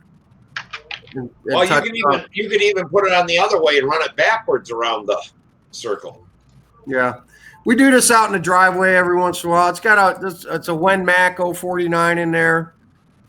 Even though this thing was brand new when I got it, and this was probably 10 years ago. It's 70s vintage.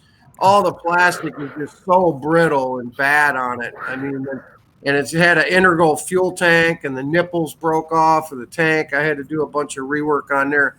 But we bust it out every once in a while and run it around in the driveway. Yeah, Bakelite plastic. Yeah, it's terrible. It's so brittle, man. So brittle. Bill, what was your beginner question? Sorry.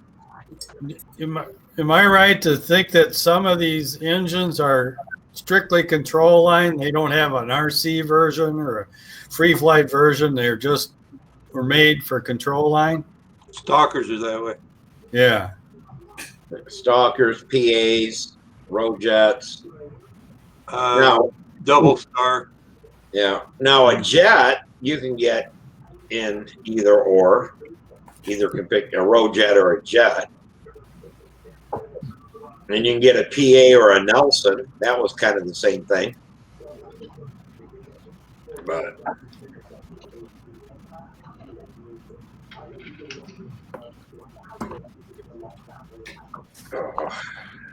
hey, Charles, ask or Eddie's watching. Eddie, how far did you get on that P40 kit I handed off to you last week? You got the wing built yet? Are you covering? What are you doing? I met Eddie when I got all this stuff from this other guy in Kentucky. Eddie met me up there at the mall, and I passed off a Brodak P40 kit to him. Oh, nice. So yeah, he he met. hasn't responded yet. He might be typing, but don't see anything yet on the. Yeah, well, he's had it for a week now. He should be close to being done, right? Should be flying it this weekend. Hey, Well, Mike. that's how Tom builds. Tom builds them in 2 days, doesn't he? Doesn't everybody build like that? Well, Tom not only builds them today, but he scales them up or scales them down and then cuts all the wood and then builds it. And then flies it off his lake. No, Yeah. what it really is Tom builds them because he's psychic and knows we're going to ask about it at a certain time. And he just pops it out. Yeah, there it is. And doesn't he go and cut down the balsam tree first from the forest, then build it? Well, yeah, he does that. He goes down there, once a year, makes a trip down there, spends 2 weeks out there in the jungle cutting it and dragging it out. He can drag it out by hand because they don't weigh that much. Hey, Mike. I guess with my engine question, I think that's great that there's enough control line flyers, that they can make an engine just for control line. Well, the big key there, Bill, is you got guys like Jim Lee and Randy Smith and Tom Dixon, where you can take just about any good RC engine and get a Venturi and a needle for it and set it up to work for control line too. Yeah. That cottage industry right now is still there and strong. Jim Lee will make you a Venturi for any engine. It doesn't matter if you could take an engine that nobody's ever done control line with and send it to him, and he'll build you a Venturi and put the right needle in it. And most of the stuff he's already got in a list. Sam and I are pretty fond of the KMB 28s, the Sportsters, and even though they sell that as a control line version, you can't really buy the Venturi and needle from Makoa for those, but you can get an RC version and you call up Jim and say, hey, I need a Venturi and a spray bar for a KMB 28. And he's like, let me look at my sheet and make sure I've done one before. And he's like, yep. Oh yeah, I've made them. I got all the specs. How many do you need? And if it's an engine he's never made one for, he's like, mail it to me and I'll make you the proper stuff you need for it. So yeah, Jim is awesome. He is. Eddie Sutter just responded. He said he opened it. He opened it. Okay. That's the first stage.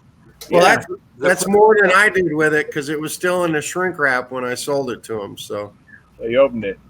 Hey, I see Lynn has got a new one up here, but it looks like it's froze up too.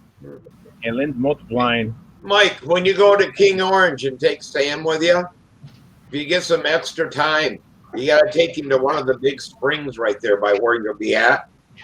They got Blue Springs and Jenny Springs and Post Springs. If he's never swam in a spring before, that East Tutney, that's another spring on the Santa Fe River, but they're all right there by where you're at. And have him try to swim down to the bottom. You look in them, and you swear that's 4 or 5 feet down to the bottom of the spring, and you can't swim down deep enough to even touch it.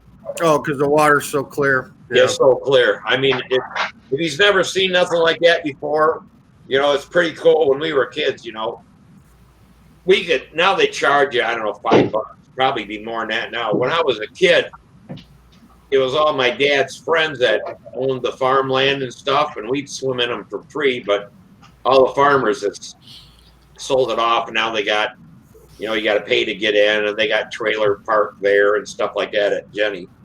But I don't know how much time we're going to have for sightseeing because he's back in regular school now in class. So King Orange for us will be, well, just like Detroit.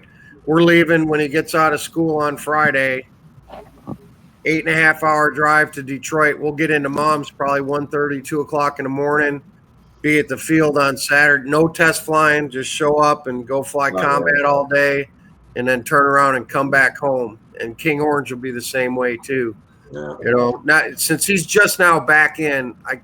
Normally I would let him blow a Friday off for a contest. We would leave on Thursday and we'd blow a Friday off, but they're a little behind right now, so I'm not going to let them miss any school. So we're just going to show up late Friday, fly Saturday, Sunday, turn around, come back. As you know, like Saturday, if it gets over at 2 or 3 o'clock, you can run there, you know, before you go back to the motel, something to do. I don't know if you'll have other kids his age to mess around with, but motel. We're sleeping in Ron Waldron's hangar, man. We're bringing cots, man. I'm not paying for a hotel. Well, not for this one. well, we're gonna wanna try to save a little money on this trip, and Ron's offered up his hangar, and he's got a shower and a bathroom there in his workshop. So we're just gonna sleep on cots, man. Okay. Well, if you need something to do while you're there, he'll know where all the places are at because it's so close to his house. But yeah, you know, just something to. Won't he get in there alligators and shit and stuff in there? No, not in the springs. Oh, okay. Back in the swamps and the little lakes and stuff there are, but there wouldn't be nothing in that because alligators, they don't want to be seen, and that water is so damn clear that they won't hang out in that real clear water. Hey, Mike. So does he have an airplane hangar? Oh yeah. Wow. How many airplanes does he have? Well, none now, but he's had. I think he told me he's restored over 30 full-size aircraft in his lifetime. Wow. Yeah, and he's owned 4 Stearmans at least, and restored a bunch. That day I was that week in March when I went down there to hang out on my buddy's sailboat, retired on a sailboat down there. I was coming back and I was driving right close to where King Orange is at Ron's place, and I stopped in and I was just going to pop in for an hour and talk to him, but ended up being like 4 hours by the time it was done. And he's got pretty amazing life story going on down there with the aircraft that he's restored, the excavating business that he ran all his life, which of course Mike is running now, and cars and trucks, and got a lot of pictures of all the things that he's done in his career. And I had no idea he was so involved in full-scale aviation and stuff, and the number of planes that he had. I mean, I'm talking like, you know, taking these things down to the frame and recovering them and stuff. You know, more of them guys who do that, motors, and they do them and then sell them and then get another one and redo them because that's pretty much. Ago, we went to a fly-in and it's on a private airport like that, and only one guy has an airplane now. They all sold off everything they had before, but he just finished a Piper Super Cub, I think they called it, some kind. But it was the extra wide. It seats 3. It was neater than hell, but he just Seek-United it or whatever, and then dope, and it was all painted. But he said he's going to sell it, but these guys just get them, and I think they just love redoing them, taking them down to the metal tubes and wood, and that's what I think Ron did for himself. He did several for himself, but I think he did a lot just for other people, you know, because he was the guy that did it down there. So if you ever get the Stearman is really expensive for the motor work because it's a radial engine. Okay. But I guess if you restore it and then sell it, you could probably make your money back pretty easy. Well, I know in the 2000s to 2010 era, there were several Stearmans coming in and out of the airport I taught skydiving at in Michigan, and they were going anywhere from $75,000 to $125,000 seemed to be the range of the ones that the guys were buying. There was at least 3 bought and sold at that airport in Michigan, and it was $75,000 to $125,000. Now, of course, that was 15 years ago. I don't know what they're going for now, or what condition they were in, and how much time was on the motor since the overhaul, and all. That makes a big difference. If it's got a fresh overhaul and it's only got 25 hours on it, that's different than something that's near timed out for a rebuild. Yeah, you guys were talking about that Super Cup. I guess the original motor in it, Lycoming, I guess, made the motor, but they don't make the cylinders anymore. So they got to change it out. It's more horsepower or something, but it works in them. But they said that for like an original one, they're so rare right now because they can't get the cylinders for them. But, Is that a 65 horse Continental? Is that what it is? No, the Super Cub had a 95. Yeah, Super Cub had much more. That's why up in Alaska, that was the favorite plane for a bush plane at one time. Yeah, they said that motor in the Super Cub, they don't make the cylinders for it anymore. But I don't know why they couldn't have them welded up and redone. But maybe then they don't certify or something if you did it that way or whatever. So the modern equivalent to the Super Cub today up in the bush plains seems to be the Beaver with the turbo. Oh, okay. That sucker's amazing. Well, this Carbon was a Super Cub Cub, and it had Carbon even Cub bigger. also. The what? Carbon Cub. Not familiar with that one. That's a pretty popular one nowadays. It's very lightweight. I want one, Tom. I All want right, so the Super Cub came equipped with 160 horsepower, or even 180 horsepower Lycoming 0360 power plant. Yeah, that's Lycoming right. engine. That's right. Yeah, I'm looking in my SRA magazine. I got the Stearman Restorers magazine, and most of the 3 or 4 that I see here in the classifieds are running anywhere from 135 to 150,000 right now. Oh wow! Ready to go. Ready to go. Tom, I'm going to get my hands on one of those Carbon Cubs, Tom. I keep watching the RC hangar swap for one. I want one. When I was a young man living up in Alaska, you could buy a Super Cub for $20,000. Yeah. I'll take 2. One for each foot, right? Yeah. That and a roll of 100-mile-an-hour tape, and you're home free. Yeah. The only Cub, Go ahead, Lynn. the only Cub I ever had was a park flyer.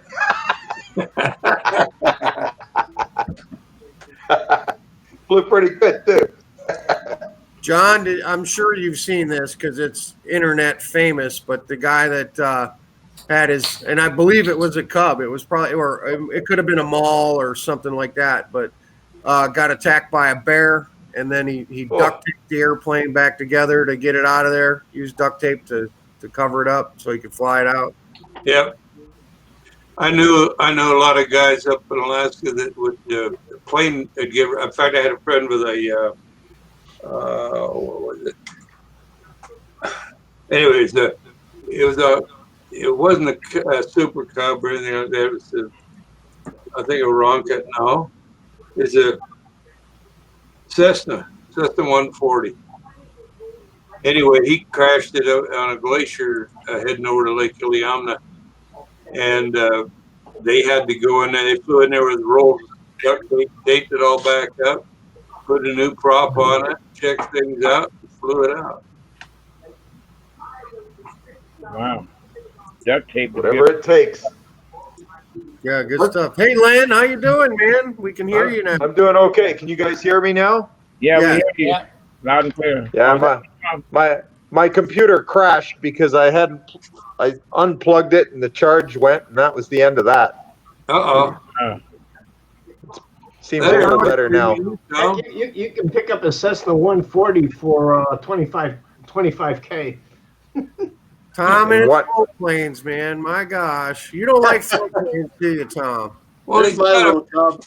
he's got a lake right there in his backyard. I mean, listen, right, I love flying RC Big over water. plane, Whoa. I love flying RC over water because you can. All you gotta do is watch which way the ripples are coming at you or going away from you. You know which way the wind's blowing, and you can come approach from any direction. Damn, Tom, that thing does a nice knife edge. Yeah. So what scale is that, Tom? It's a quarter. I don't know what scale the engine used to be a weed whip. The motor Looks like it's a looks gas- like about quarter scale. Gasser, huh? Yeah. it's 20. I think it's 26 cc Okay. weed whip motor. Noticing that knife edge, you don't even have to use any rudder. That's amazing. Yeah, pretty amazing. Tom, What you color is built that? some amazing RC float planes, but I'll be really impressed when I see you have a control line float plane. Yes, people have done it actually.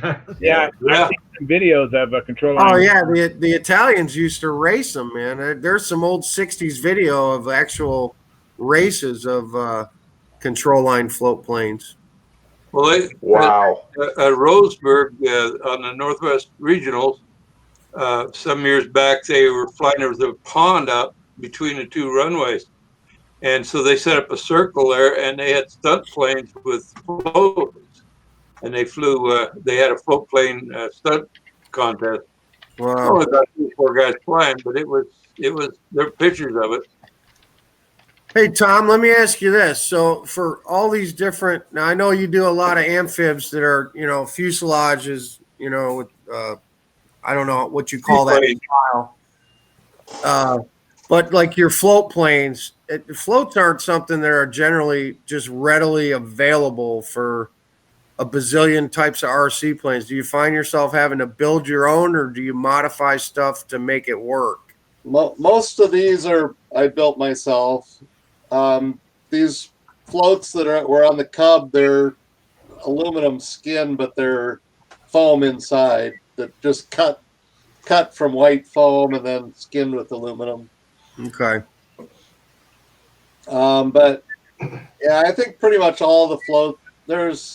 I have one, the Carl Goldberg 50th anniversary Cub, and you could buy a set of floats to build for that plane, and so I bought that set. But most of the other float planes, I've just built them from scratch. Well, let me ask you, when you build a set of floats from a kit like that, are they hollow inside so they're airtight? Yeah. Or okay? Yeah, the Carl Goldberg floats are hollow. They're Okay. plywood on the bottom, balsa on the sides and the top, and they have ribs inside, and they have plywood Wow. stringers, I guess you call them. So like building an RC boat hull, probably, right? Right. Yeah. Yep. Okay. Cool. It's like building 3 fuselages to build 1 airplane. Yeah, Yeah. no kidding. That's why I hate biplanes, man. That's God. why I only built 138 special. It's bad enough building 1 wing. Who wants to build 2? Yeah, exactly. Wow. There, control line flying on the lake. It's not the flying that's hard, it's the landing I think it's this. and taking off. I think it's spinning around. You might wander off into the deep water all of a sudden. Jesus, he's doing stunts. Inverted. Wow. That's impressive. Is he going to do the pattern with a float plane? That sounds interesting. Are there any alligators over there? I have no idea. We That should thing's have got floats on it. We should have a float stunt contest at your house, Tom. Yeah. It's all good. Just take off on the dock, but landing could be a bugger. Well, that's why you put floats on it. You can make it a little easier on yourself with a float plane by putting a mono float directly under the fuselage and use two little tip floats out on the tip of the wing. The other option is you could wait till winter and just fly off the ice, and you don't need floats. There you go. Well, that's true, but float planes will fly off the ice too. Yeah, I bet they would. That's good. And snow. And wet grass. Oh yeah, that's pretty good. I forget it was. I think the plane was called the Navigator. He's doing AMA-8s. That was a float. Well, really, it was a hauled airplane, but it had floats on the wingtips. I just built one.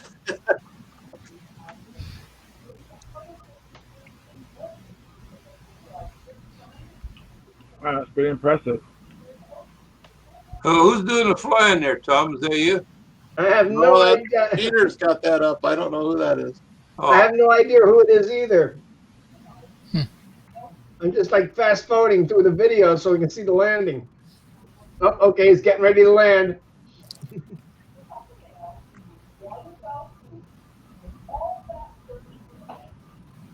I wonder if he's got 2 floats or 1 float on there. Well, he's got 2 of them on there.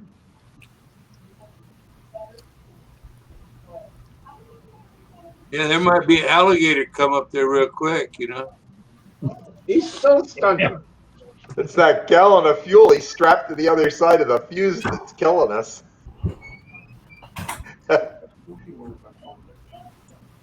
Look like relatively short lines. I wonder if that's a half A or a 09 or something.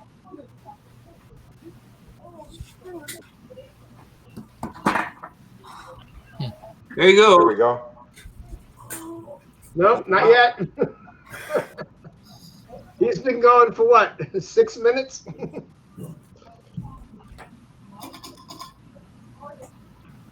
Damn. No, that's 6 minutes. That's not a half A. Pattern. I never seen a half A go that long. Yeah, There we go. Splash down. There it is. Beautiful. Look at that. Look at that. Not Wow. Bad. Not bad. Why don't we just give A perfect landing. Damn. that just half-a stone? Why don't we just give You can find anything on YouTube. Yeah, I know. Here's what you're flying at height. That's Let me see let me see what the situation was at. That's an Eagle 63 on snow skis. Those are fun. Nice. With a 4-stroke motor. It doesn't give any details on who it is, what airplane, or anything like that. Is that you, Tom? Yep. Yeah, that's my Eagle. That's your plane? Yeah. Well, that's Tom's Eagle, Peter. What's that? The one that I just showed? No, the one right now Tom's showing. Okay, no, I was just making a comment. The one that was shown with the float plane, no comment. This is what kind of airplane, who it was, anything like that. Oh, I get you. That's neat, Tom. We've had as much as 20 viewers so far.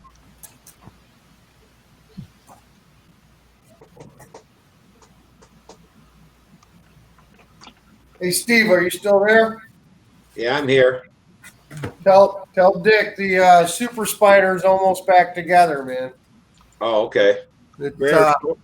I got all the sheeting back in and reinforced the spars, and it's pretty straight. It's gonna be good. I just got to find some of this puke yellow monocoat somewhere. Now get a hold of him. He'll send you some. They have Cub Yellow Monaco. I think he's a fan of the Hobby King covering, is what he has. Yeah, it more than likely is. But yeah, that's all it needs. I just gotta put a patch on there. Structurally, it's all back together, and the airplane just flew too nice not to repair it again. So, and Sam really likes it. Hey, Mike. Yeah, we gave away the checkmate to a new guy in our club. Awesome. He put a Tower 40 in it, and he loves it. That was one of Dick's airplanes too. That was the same guy that was Super Spider. So perfect. That's excellent. That'll make Still Rich flying. to know that another beginner has the airplane. Oh, exactly. That airplane's got 9 lives. I tell you, it's unbelievable. From Rich to Sam to Naomi to another guy. That's perfect. Yeah. That's exactly the way it should be. I whacked it bad again last summer and put it all back together. Yeah, I remember. So yeah, it's had 9 lives, that plane. Still going. Hey guys, I know you can hear me. I'm looking. Is a 3.4 on a prop shaft extension? It says 5/16 24 thread by 3.4 LG. Would that mean long? 3.4. 3.4. You on Jim Lee's website? No, I didn't know if Jim Lee made them. This is just on eBay. Is it a 5/16 shaft or a 1/4-28 shaft? I don't know. This says vintage What Fox motor prop is it shaft going? for RC engine. Well, what motor is it going on? The double star. The double star.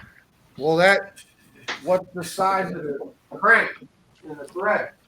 Supposed to be whatever, you know, a Fox 35 is. That's 1/4-28. That's 1/4-28 thread on the end of the shaft. Oh, okay. Yeah, standard 1/4-28. Well, like Nelson has a 5/16. The PA has a 5/16. I think, if I'm thinking correctly, it's the next size up to the 1/4-28. So does a Rojet 90. Right. Right.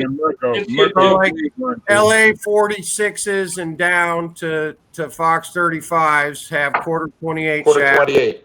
When you get into the 15s, it goes down to the next thread below that. I think the 19s might even have the same size shaft as a 15. Does Jim Lee have a website? Yeah, Lee Machine Shop. Lee, like Lee. Lee Machine Shop.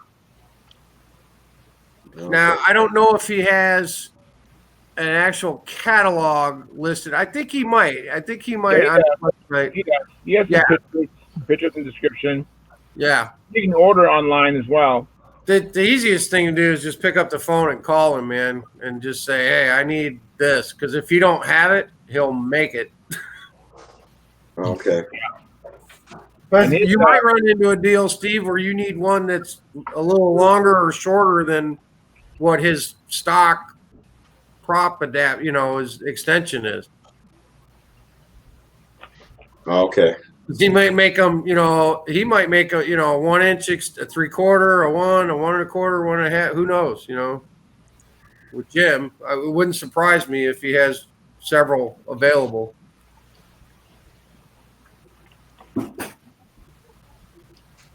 But don't buy that RC one. You don't have a 5/16 thread on that shaft. Okay. What was I doing? I keep going to get fast count. I don't see nothing that he. I guess I just call him and ask him. He's got a prop truer upper, whatever the hell that is. Oh, it's nice. You actually it'll true the back side of the prop. Make sure it's perpendicular to the hole. It's really nice. I have one of those, and it has sandpaper on it already, and it goes right into the prop, and it just makes it true. Wow, isn't that a neat idea? Lynn, have you been flying at all? I flew today. I flew in honor of. I was just thinking of Rusty. I went flying today for Rusty. Oh, good for you. Yeah, we had rain, Charles, so I didn't even attempt it. Okay. What's the state for Rusty right now?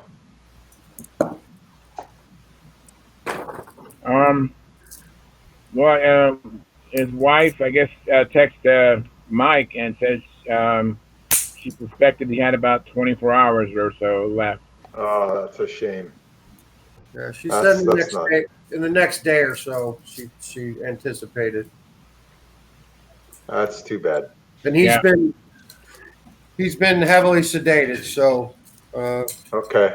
for at least 2 days. At least he's not in. Hopefully, he's not in any pain anyway. Yeah, I don't think so. I guess he does. I guess he doesn't qualify for a transplant. He already had one, and something with his body isn't. Yeah. Okay. They're lucky. That's what happened with me and my sister-in-law. I was in no relation with my sister-in-law, but I was like almost a perfect match. How would I say it was a it was a 7 out of 10 match. Wow. And what happened was before she had I was going to give her one of my kidneys. She got a kidney from a cadaver, and it threw her her body chemistry complete off, where I was then no longer a match. Wow. Oh, how sad. Oh boy, that's sad. Yeah, well, he had it. He was saying here a couple months ago that it's shriveled up. I don't know, the size of a golf ball or something like that, or smaller. But they said lucky it didn't kill him when they did it, and he can't have another one.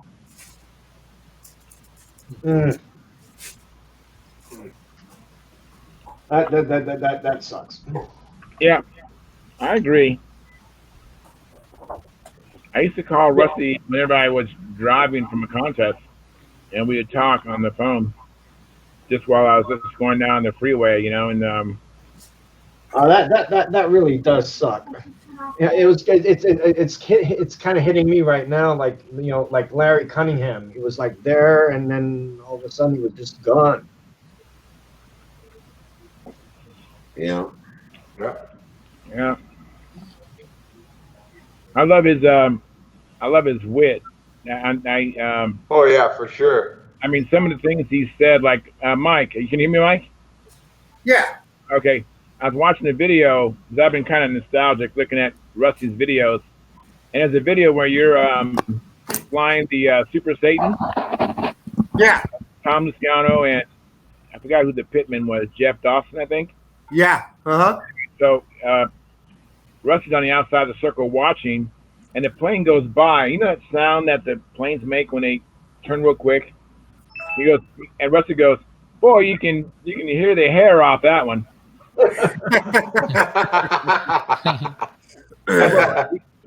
He said, "You can really hear the hair on those wings." And I was like, "Man, that is so classic." One-liners there was amazing. Will and I were talking yesterday about Rusty and how he ended up at Huntersville, and I'm pretty sure what got him to come out there was us from the Cox Engine Forum. That's how I met Rusty. So I stumbled across some of his YouTube videos of the early days of him flying half-A stuff when he used to fly in the church parking lot there next to the church. And he was flying his Satans and his jumping bean and his refried bean, which was a combination of Satan and the jumping bean. And he had made some videos on how to make bladders for half-A. So I stumbled across his videos, and then he had mentioned something about the Cox Engine Forum on one of his videos. So I went on the Cox Engine Forum and I joined that forum and just kind of got to know him through that forum. This is way before Stunt Hangar. This is long before he ever before he ever flew anything bigger than a half-A airplane. And I think through our discussions, he mentioned he was in Columbia, South Carolina, and I was already starting to attend the Huntersville contest at that time. And I said, "Hey, man, if you're in South Carolina, we go to this deal in North Carolina in Huntersville." And then he just showed up one year. That's awesome. We talked about it on Cox Engine Forum. I'm going to be there. And he's like, "All right." And this other guy, man, I can't, Roddy something or other, or Old Engine Rod, I can't remember. He's one of the guys from Cox Engine Forum. He showed up too. And like the three of us just kind of all met up there and knew each other from the Cox Engine Forum. And That's awesome. And Rusty didn't fly stunt that year. He just came to check out, because here he was just flying half-A control line planes by himself in a church parking lot. You know, he didn't really know about the world of competitive flying and bigger planes and stuff like that. And then through coming to Huntersville, you know, he ended up joining the Metrolina Club and found out about the Fort Jackson guys down there in South Carolina, Wayne Robinson and those guys. And then, you know, him and Holly just became a fixture out there in Huntersville after that. And then Rusty started flying bigger planes. I think he's like a shoestring or something like that was maybe one of his first efforts at a bigger airplane. And from there, it was, you know, just all kinds of other big stuff, you know. Yeah, that's but awesome. It's weird how that relationship started with an 049 collectors group, Cox group, and turned into how we all know him today, you know. Yeah. Yeah, Stunt Hangar and the contest and all that. I was telling Charles I feel bad, you know, because I was always getting crap about getting out in that his workshop back there and, you know, finish shit up. I didn't know he was so sick. Yeah, well, he didn't speak about it publicly. No, he was okay with that. You know, he actually he loved us guys. He loved us, and we added to his life. So I mean, I'm sure he appreciated it. I mean, I appreciate you jeering me about, you know, when you're going to get that plane done. I mean, we all need encouragement and all that. And we was some big fans of him. You know, we was encouraging him, and yeah, you're gonna get over this and all this kind of stuff. And so he really loved us. He told me that. I'm not just assuming that. He told me, "Hey, Charles, I love you guys. You guys added to my life. You guys gave me, you know, encouragement and a reason to carry on." He believes that we actually extended his life. You know. That's awesome. Yeah, he's all right with that. Yeah, he really loved us. It was really cool. I had a conversation with him. He goes, "Charles, man, I love you, man." And it's just, you know, awesome. And, you know, I was just telling him I love him. I think we felt the same way about him as he felt about us. Yeah, absolutely. Yeah. Yeah. Well, that's like, Absolutely. you know, he set it up so we could fly at Huntersville there. When I took Samantha down before the World Championship, so we could fly earlier. You know, we flew in March, and you just can't fly here till about May. That's right. You get some flying time in, and you got a hold of Will Davis and stuff like that, set it all up. And hell, one day he drove out and flew with us and stuff like that. And I guess that's the last time he ever flew. No, I flew with him his last flight last year at Joe Null. Yeah. Oh, did he And actually? I've been thinking about that, Mike. Will and I talked about that yesterday as well. So last year at Joe Null for the stunt contest, Rusty and Holly made it out. And even though he was a little shaky, I went out there with him. He flew intermediate out there. And it was actually pretty comical because I saved the airplane for him. He got out. I just went out there to sit in the circle with him. He says, "Mike, I think I can do it. I think I can do it, but just come out there with me just in case." And he got a little shaky, and I grabbed the airplane, and we both had our hand on the handle at the same time on an official flight. This was an official flight, like in the pattern. Right. And he was falling out of the chair. We had the chair set up for him. And somehow or another, I wrestled the handle out of his hand and got him out of the chair and got him laid down on the ground. And we didn't crash the airplane. But that was Rusty's last flight was at Joe Null last year. And I was out there with him on the handle. Wow. That's cool. And of course, after that, Yeah. it was the ever positive, I'm going to rehab. I'm going to bounce back. I'll be able to do this again. And he was always upbeat about being able to get a handle in his hand again. But unfortunately, that was his final flight. Was at Joe Null. So He flew there at Understroke.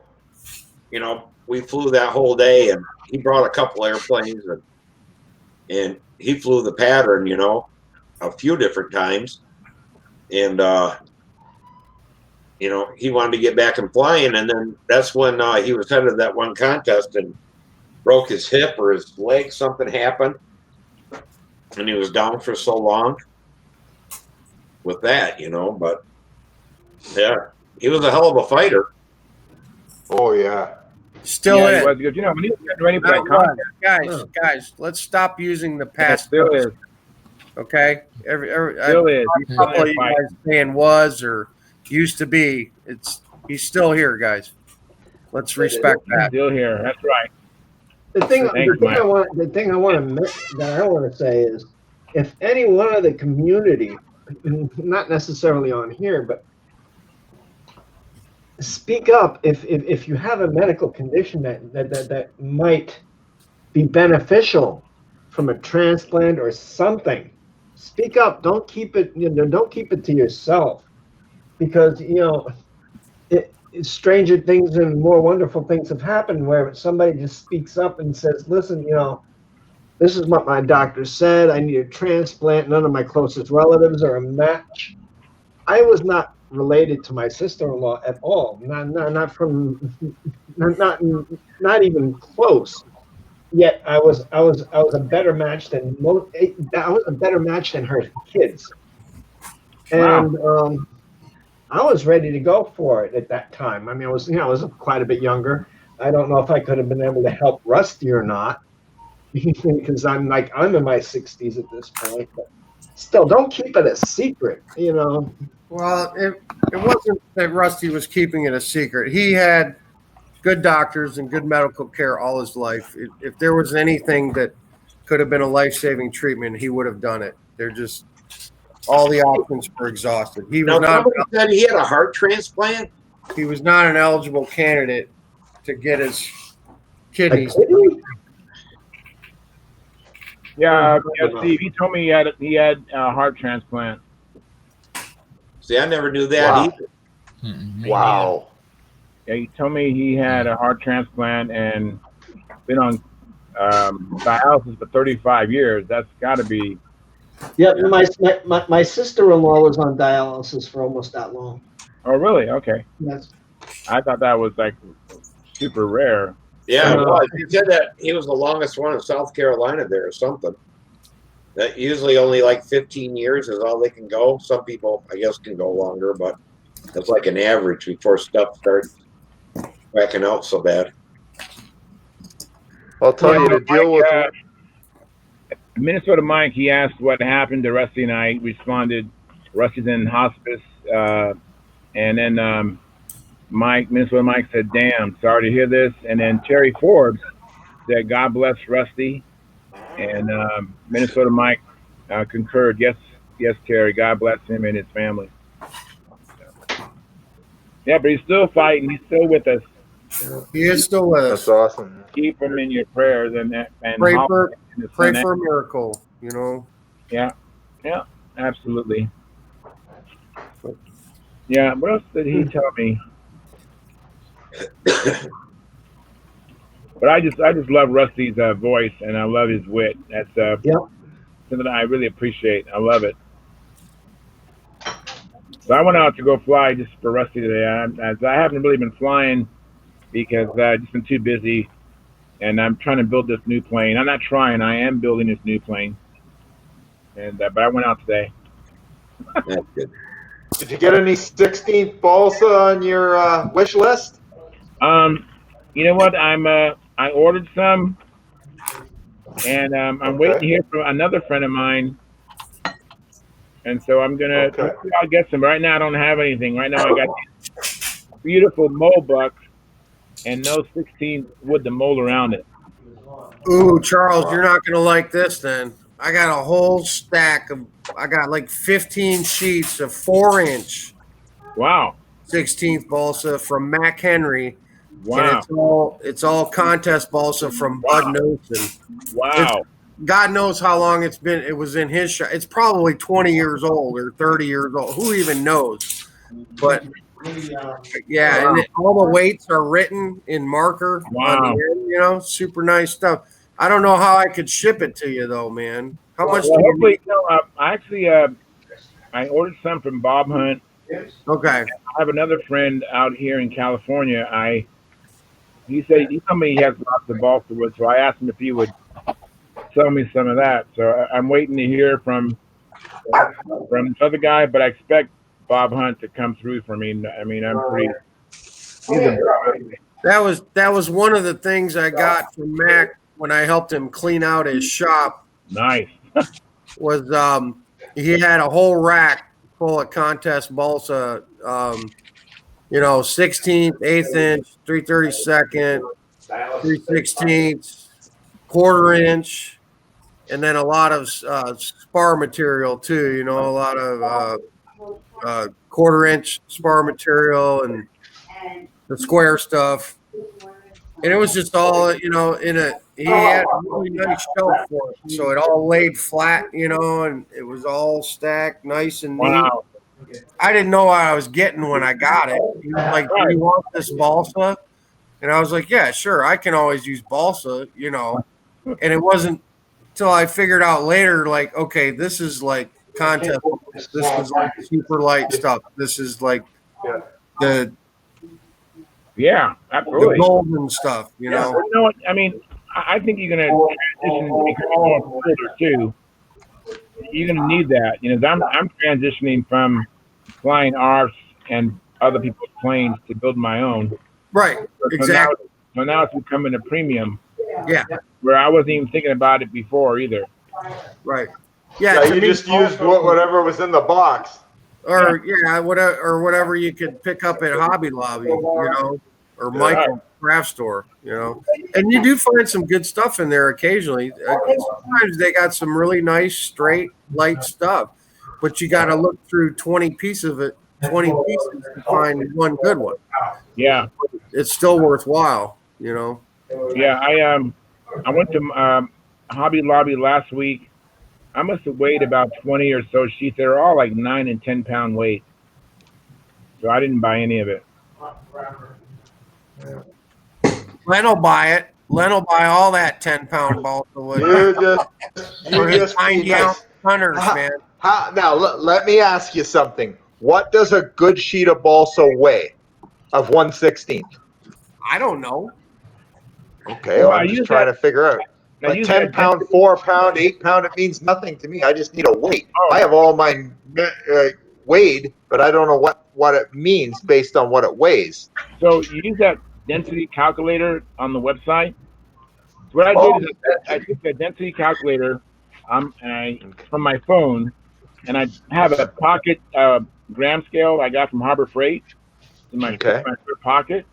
I have a scale. No problem I weighed them, and I measured them, and then I calculated the density. Oh, okay. But I was finding that they were all with 9 and 10 pound weight. Yeah, you want to remember though, don't do kilograms. It's 4 pound and 4 kilogram. It's way different. Okay. Oh, for sure. Yeah, you're probably like it doesn't matter. My airplanes are all going to be 75 to 90 ounces anyway. Give me a big motor and a big prop. I can fly a brick. Well, don't they call it stone in English equivalent? A 10 stone airplane or 20 Yeah, that's right. Yeah, that's right. I don't fly stunt. I fly stunt. Shit, if you had a 10 stone airplane, that's 200 and some pounds. Bring it on. And the guys on the chat are just, Jeff Riley is, he's saying this news brings tears. Rusty is the first friend on Hangar. Given his wit and attitude, you just have to automatically love him. If it wasn't for Rusty, I would have not met all you guys. And then, let me see here. And then, yeah, that's pretty much it. And of course, that sucks. If it weren't for Rusty, I wouldn't even be on here because he had to teach me how to do this. I know.